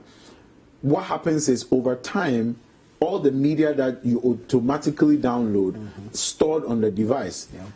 And it will take up space. So you need to be aware of all of these things, whether it is Android or iPhone. You always have to be aware that there's a lot happening in the background. So with every app that you install, you have to, as a matter of urgency, turn off automatic downloads, especially for media, because you just don't know what sort of media it is downloading. People belong to like 5 different or 10 different groups. Imagine all the media you are downloading every day. So people need to be aware of that. So just go into the settings either of WhatsApp or whichever apps that you have, and turn off automatic downloads either via Wi-Fi or mobile data. All of it is still taking up space. So you need to bear some of these things in mind. If you have an iPhone, we've talked about Android. If you have an iPhone, it's very, very simple. Just go into settings, go to storage. Everything will be broken down for you. It breaks everything down for you in terms of all the apps and the space that's actually taking. It allows you to be able to delete some of the documents or delete the app totally if it is taking up space. It also shows you which other platforms on your phone are taking up space, so you have a good idea. Most people, I think about 80% of people I've interacted with end up having a lot more space being taken up by WhatsApp than most of the other devices. So what I will also suggest is go into the apps that are taking up a lot of space and then clear the information from there so you can have a lot more space to play with. So basically we'll have some messages coming in. This one says, good morning CT, I'm Samed, watching you from Palladium. Please, most of the times if I delete, it shows move to trash, and I'm sure the trash is what is causing consumption of the storage. Yes, so typically when you move to trash, it stays in trash for a bit before it is finally cleared. It stays in trash for a bit. Sometimes it stays there for 10 days or 5 days, depending on the system settings, which you can adjust later on. For example, if you have an iPhone and you delete a photo, it goes into recently deleted, so you have to go into recently deleted to delete it from there before it's completely off the device. So you need to bear that in mind as well. Some of these deleted material are stored temporarily on the phone, because sometimes in a haste you might delete something that's very, very important. So often it keeps it around for a bit before it will finally get rid of it after a couple of days. Awesome. So that's it about storage on the mobile device, be it Android, be it Apple, be it iPhone, And so talking about devices, one of the devices that I've been reviewing or looking at the last couple of days is this little baby here. It's the Huawei Nova 7i. Nova 7i. Yeah, Nova 7i. I don't know if you want to take a quick look at it. Yeah, it's a very interesting device with the 4 cameras in the back. A couple of things on the camera. So there's a 48 megapixel main camera in the back. There's an 8 megapixel ultra wide lens. And then there are two 2 megapixel cameras. One of them is for macro pictures. I'll explain that in a bit. And one of them is for, in terms of blur effect and what they call bokeh effect. So here you are. Let's see if you can run us through the various features. So basically, these are the 4 cameras on the back of the device. Like I said, there's a main camera, which is the 48 megapixel, which is a big deal. Then there's an 8 megapixel ultra wide lens, so you can get like very ultra wide photos. Then there's one called the macro. So for example, I want to get like the I want to get a very close photo or a shot of the pimples on your face. That is, the camera that allows you to do that. My hair. Yeah, no. Let's not get into the hair conversation. So you have these 4 cameras basically working together to give you some pretty good photos. You have a 6 megapixel front camera, 16 megapixel front facing, for your selfies and things like that. You have a 4,200 milliampere battery. So far in all my tests, it's proven to take me through the day. Depending on your usage, actually, I use it for very simple stuff. So it actually takes me through the day. If you're someone who loves to play games, it's most likely by 6 p.m., 7 p.m. you might be having to charge. But it charges very, very quickly. That's the one thing I also like about it. It's a very, very quick device. It comes with 8 gig of RAM and then 128 of storage. So you have a lot of storage to play with. How long is the zoom? I haven't really explored that like in full effect, but it's like about 10x zoom and things like that. But those are technical things. What I still have a problem with this device is the fact that you basically are moving away. It's not necessarily a big problem, but you're moving away from the Google service. This is one of the first devices that have been launched in Ghana that moves away from the Google services to the Huawei mobile services. Okay. So the apps that you typically have on the Google Play Store, you're not going to have that. There's a new app gallery that you're going to have to choose from. And so that might be a bit of a learning curve for quite a number of people. But there are quite a number of apps that are pretty interesting that you could find, but it's a bit of a learning curve. Awesome. So if you're going to purchase it, you always have to keep that in mind as well. Awesome. Amazing stuff. Philip, it's always great to have you, host of City Trends on City 97.3 FM. And of course, our head of production here at City TV. Right about now, we need to step into the world of entertainment and bring you all the highlights in there. Check this out.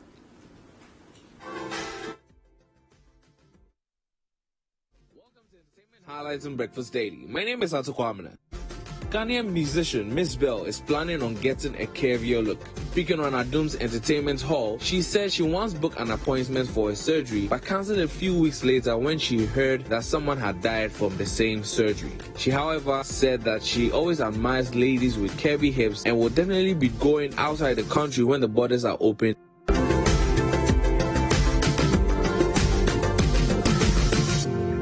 Newly signed artist of xylophone music record label Tisha has disclosed that she was almost signed to Rough Town Records after the death of Ebony. Speaking in an interview on the Uncut show, Tisha revealed that Bullet wanted her to be a replacement for the late Ebony, but he changed his mind for reasons best known to him. She added that Bullet even visited her parents and expressed his interest in working with her. Tisha says she was shocked when Bullet suddenly changed his mind and even refused to pick her calls. After the death of Ebony, Bullet signed Wendy Shea and Fontana.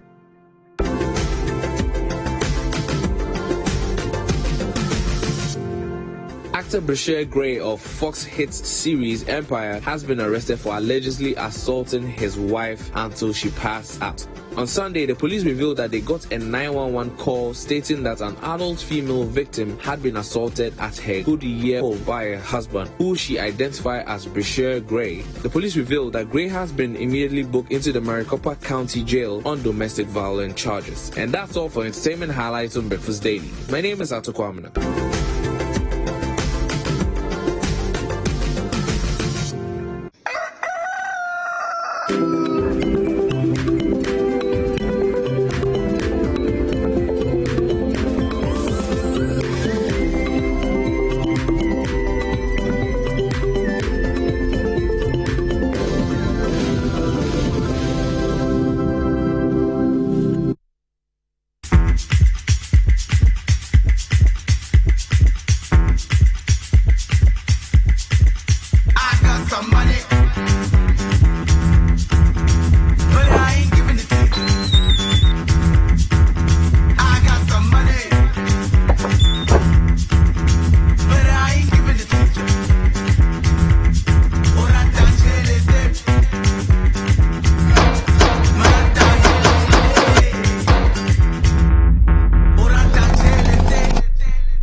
There is nothing as hard as a diamond. For buildings with superior strength that withstand all weather conditions, Diamond Cement should be your preferred choice. Locate Diamond Cement nationwide with factories in Aflao, Takrady and Bupe. Diamond Cement, as hard as a diamond.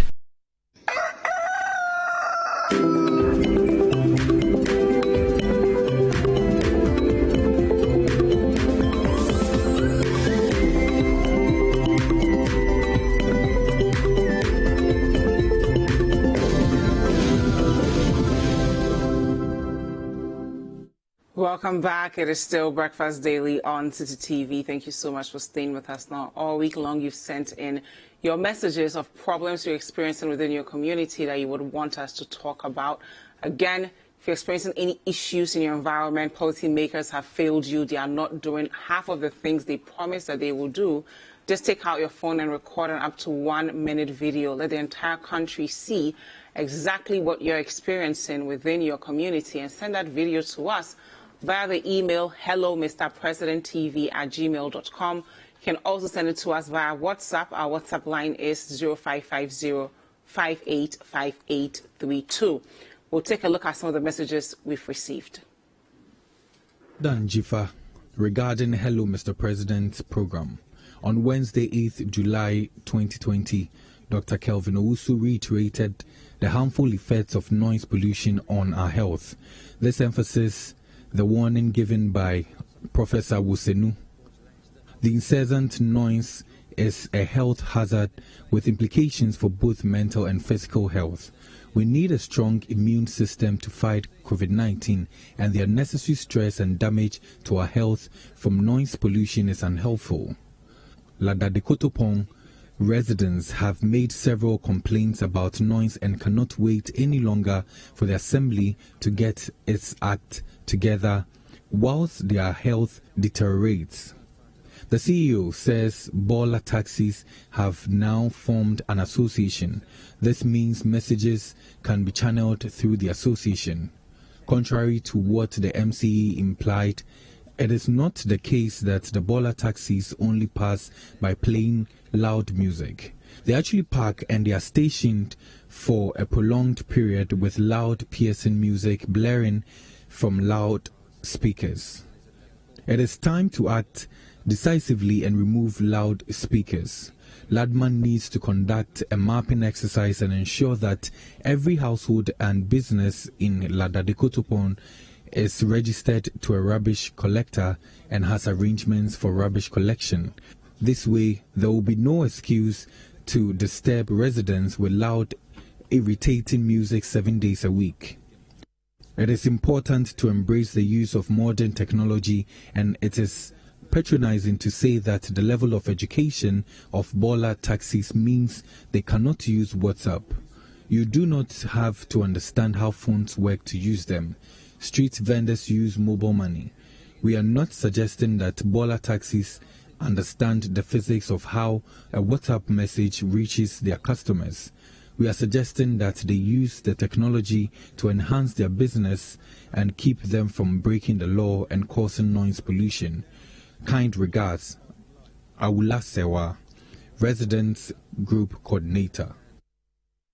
So there you have it. Residents of Ladadekotopong last week told us that, these Bola taxis are making noise. They're keeping them up all night long when they are not supposed to. It's the era of coronavirus. We have to ensure that we are healthy. And you can't be healthy when psychologically you have this Bola taxis making noise in your neighborhood 24/7.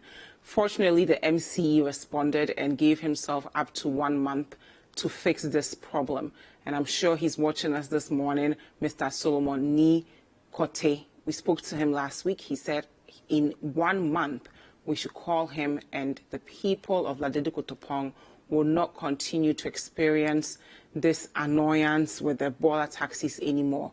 We're going to hold him to that and come back in exactly 1 month to see exactly what has been done to address this problem. We have received more messages, so we'll take a look at the next message. Mr. President, ex-staff of the defunct MIF and Savings and Loans Company are finding it difficult to survive Our Provident Funds, PFS, have still not been released to us. Hunger is killing us. Please come to our aid, for we are depressed. Kindly direct the receiver to release our Provident Funds to us. We shall be profoundly grateful to you if you as well instruct the prompt payment of our X packages to us. Thank you. Samuel from Kaswa. Well, Samuel, we have some great news for you. I won't give it away if you've not heard it already because you have a report on it. So we'll take a look and then continue the conversation. Well, we've come a long way with the former employees. When I was appointed, the first thing I did was to terminate their contracts. And I had to do that, and it's typical of assignments of this nature. And I issued them with new contracts, coming in as my consultants and paying them monthly allowances. That's what I did. Second thing I did was to invite them to send representations, to send representatives for us to sit down to negotiate their severance entitlements. All right. The key thing was to establish what was due these employees. And therefore, we agreed the key features of the compensation package and the exit package for them. And it's taken us quite a bit of time to do that. But we've reached a point, and I must mention that for the companies that fall into the arena of my control, all right, the entities come up to 409. I have been able to negotiate and reach agreements with former staff who belong to 209 of these entities. All right. So those are the people we've been able to negotiate with and reach resolution regarding severance. And so that's some great news for you there. By the end of the month, hopefully you will receive that money that is due you, and whatever forms you have to fill them out and send us messages again if you were not able to claim those monies. The email to use is hello@mrpresidenttv@gmail.com, and the WhatsApp line is 0550585832. And as we're discussing these issues, if you have similar problems within your community, we want to hear about them. So use the hashtag Breakfast Daily and the WhatsApp line 0550585832 for us to hear all about exactly what's going on. Being a citizen is not only passively voting people to do things for you, but actively holding them accountable to serve your needs because they are in power to make our lives better. We've received more messages. We'll take a look and continue. The president promised the teachers, nursing and agriculture college students that he will restore our allowances. The saddest part is that he came only to restore the allowances of teachers and nurses and left the agric college students out. For all we know, the agriculture students are the potential agriculture entrepreneurs in the future, which at the end of the day is going to boost the economy in Ghana. Please, City News correspondents, help us and let our grievances reach His Excellency, the President. Even if he will not give us the allowance, he should provide us with feeding grants to subsidize our school fees. Thank you. The President promised the teachers, nursing and agriculture college students that he will restore our allowances. The saddest part is that he came only to restore the allowances of teachers and nurses and left the agric college students out. For all we know, the agriculture students are the potential agriculture entrepreneurs in the future, which at the end of the day is going to boost the economy in Ghana. Please, City News correspondents, help us and let our grievances reach His Excellency, the President. Even if he will not give us the allowance, he should provide us with feeding grants to subsidize our school fees. Thank you. So there are a lot of issues within this one message, and I want us to spend a lot of time on it because especially now that we're dealing with coronavirus, 3 sectors have become very important. The health sector, we're looking at education because we still have to groom our future leaders to be globally competitive, and agriculture. Historically, we've been importing things into this country that we have the capacity to produce locally. We've been talking about agricultural revolution since Nkrumah's time. Unfortunately, we still continue to bring things into this country that we're capable of producing locally. Now coronavirus has brought a new opportunity for us. Everywhere around the country, people are manufacturing things that historically we would have imported. We've created room for people to invent and innovate things that finally Ghanaians are appreciating and consuming. How do we begin to engage students of agriculture so they see opportunities within that sector? There are so many opportunities within that value chain, all the way from the farm to your dining table. If someone wants to plant, there's an opportunity for them. If someone wants to package, there's an opportunity for them. If someone wants to brand, market, we're not even looking at exporting across the continent and across the globe. Ghana produces some of the best rice across the world. We have fonio. We have so many things we can capitalize on. There's absolutely no excuse for us to continue depending on raw cash crops like cocoa. So we have the Deputy Minister of Agriculture on the line to answer some of these questions. Exactly what are we doing with our Greek students beyond payment? How do we engage them so that they take full advantage of the opportunities coronavirus has brought to really develop and grow our agricultural sector? Good morning, Mr. Senyako. Yeah, good morning, Dziffa. How are you? I'm good, Honorable. How are you? I'm good. Great. So we've received a message about some payments to agricultural college students. Can you give us some background on exactly what's going on and why they've not been paid? If I heard you said some payment, can you please explain what kind of payment? Yes, so the agricultural college students are asking about their allowances from government. Okay. Okay. So let me first of all say a very good morning to your station and those who are watching us this morning.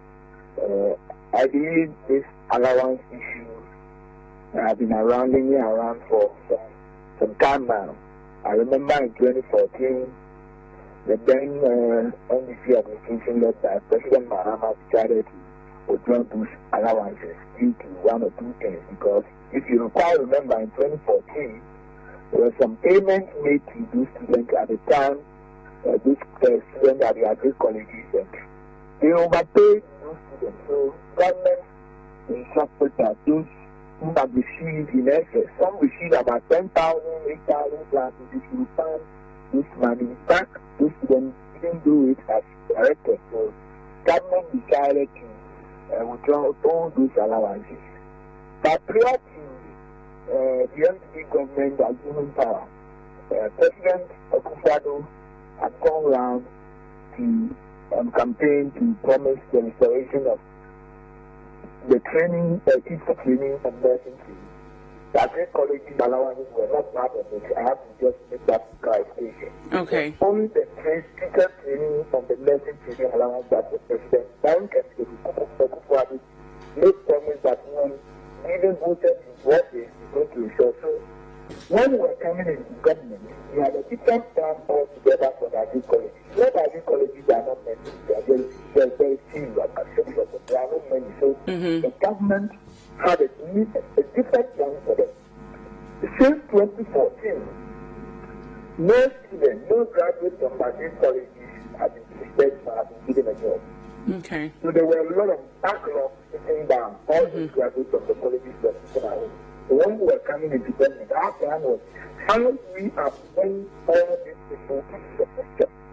How is government going to engage all these graduates that are in the house, the government for almost 6 years back in the working field to have the ministry and any other areas that really that can beneficial the entire country. So that was the plan of the NPP government. So okay. 2018, latter part of 2017, my ministry tabled a request before cabinet to engage almost initially it was 4,000 that we were looking at. to recruit into the agri sector. But when it went to cabinet was only able to approve 2007. Okay. In 2017, we were still under the IMF program. That policy credibility that the NDC government, so we could not succeed in engaging the 2007-2017. Because they see IMF gave the green light that we can go ahead and do the recruitment. So the third was, how many of these graduates we have of this agri colleges since 2014? So all of them were asked to be put on the new recruitment 2007 that were going to be able to absorb this one. Because how many people specifically were you able to absorb? Well, in total, we engaged about 2007 in total. But as the number of the girls, I don't want to quote anything. The number of those people with diploma and certificate from the colleges, I don't know. I don't have the figures, I can't say. But in total, we have recruited 2007 just for our needs. Okay. Again, this about thousands of them for this expensive. When you put these two figures together, we're talking about 3,000 for me and this. Agri experts, both from the colleges and from the agri colleges and other institutions. Okay. So that was the plan. And the second one was to how we support other students who have that kind of entrepreneurial vision. They have the ability to want to be entrepreneurial, but not sort of set up their own businesses in the area of agri to also engage and employ other people. So government had a discussion with the Israeli government to see how we can support this people from the agri. Okay, so Honorable, not to cut you off, but now we have coronavirus on our hands. We've engaged doctors, we've engaged nurses, we've engaged so many people to come back into the health sector. But you do agree with me that we need to eat, and we cannot continue to depend on imports into the country. So moving forward, how are you going to engage these students to ensure that the agri sector would be that vibrant sector that will employ more people and get the country to where it needs to be as far as feeding itself? Before actually speaking now, the 2019 graduates from the agri college, it is before cabinet to approve that so that claims can be obtained from the financial ministry. So it is because of the coronavirus that has delayed, but government when ministry is working to get this approval so that we can build a 2019 graduate that graduated from the agri college. That's the same what let me take it from your station. That is why let us start at 2018, that brings the ministry attention by the student leadership of this agri college about the allowance. So okay. What we did was that because government have not made that kind of plan of referring back these allowances, we have a different plan. Okay. Rather put the diploma people who is equivalent to this in the nursing and the teacher training colleges. Send the student loans. Just as speak to you now. Okay. But the certificate loan for the student loan act, the certificate people they don't qualify to also get any loan from the student loan. So that is the problem. But our plan is to make sure that all these people, whether certificates of diploma, we are able to employ, the government is able to employ, so there will be a job security for them. Okay. I can understand we are not using any problem, but we are going to make sure that those 2019 do we have any timelines we are working with so that we know that, okay, we've done planting for food and jobs, we've done rearing for food and jobs, we've done all these things, but the human capital aspect as well, this is the deadline that we're working with?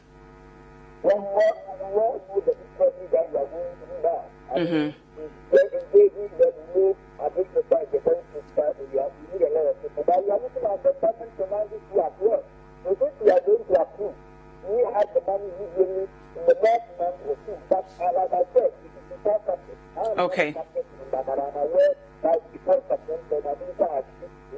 Okay.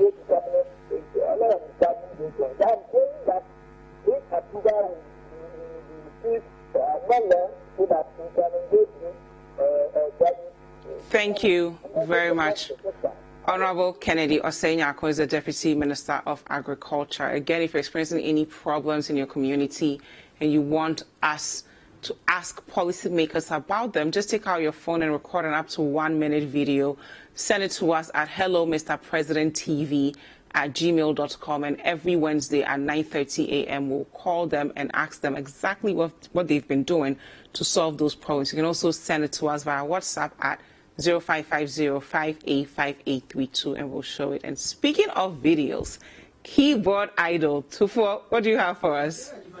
Received a number of entries, so many of them, and our judges are still sifting through them to bring us our top 20.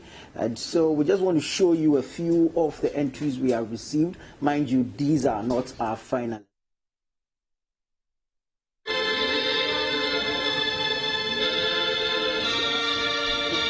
See, that's it. It's your uncle. Yeah, it's fine.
So those are some of the entries we have received for the Keyboard Idol Challenge. Like I said earlier, these are not the finalists. We're still sifting through the number of the many entries that you guys have sent in. Amazing talents. It's quite a difficult task to choose the 20 finalists, but we sure will. We'll be sure to bring them out. I'm still counting down to top 20. So judges, please hurry up so that we can finally reveal the top 20. We don't know who they are yet, though. Yeah. But we'll soon find out, right? Yes. Well, we have been enjoying some great music all morning. Yeah, amazing talent. Amazing Afro, guy. You're so talented. Yeah, very much. And the voice, is this what you have some training session you do, some therapy? Is this some food you are eating or something? I mean, I you need to start eating them. I hear him sing and then I listen to myself and I'm trying to strike the difference between a nightingale and a toad. You can't believe it. Amazing voice. Oh, you're really talented. And your compositions, beautiful stuff, man. I mean, I'm used to artists come in with the guitar, so we played it. And you're doing. Tell us a bit about yourself. Well, so Kweku Afro is a musician from West Africa, Ghana. I'm born in the Bronga Hafu region, but then raised in Accra. Abeka, to be precise, and so Abeka Chris Brown, Abeka. Yeah, big Abeka people. So yeah, Charlie mad love. So this me. No, you're Africa's Kweku Afro. Forget Abeka Chris Brown. You're Kweku Afro. Yeah, but he's taking Abeka to the world. Exactly. Yeah, you are taking Abeka to the world. Amazing. Wow. So what kind of music do you do?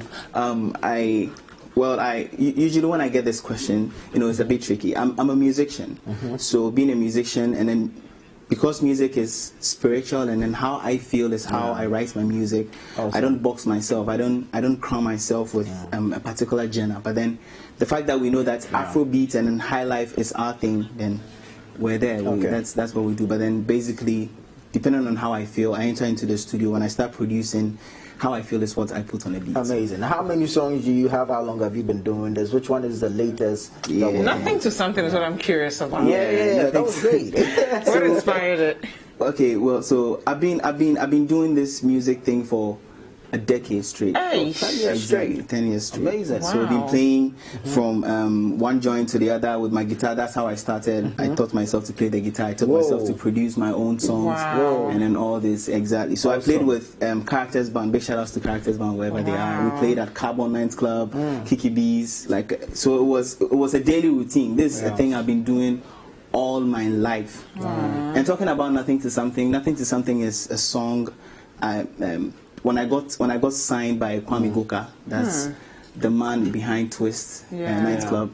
So that's how come Nothing to Something came. Because looking at me from 10 years ago. And here you are. We want to take a look at it. So we're going to sign out and our viewers will get a sneak peek. But of course, we can follow you on all your social media handles. Exactly, on my social media. It's Kweku Afro, KWEKUAFRO. On all. Go there, buy his music, and let's support our own. Straight. My name is Nana. And I am Dziffa Ametam. Check out Kweku Afro's video.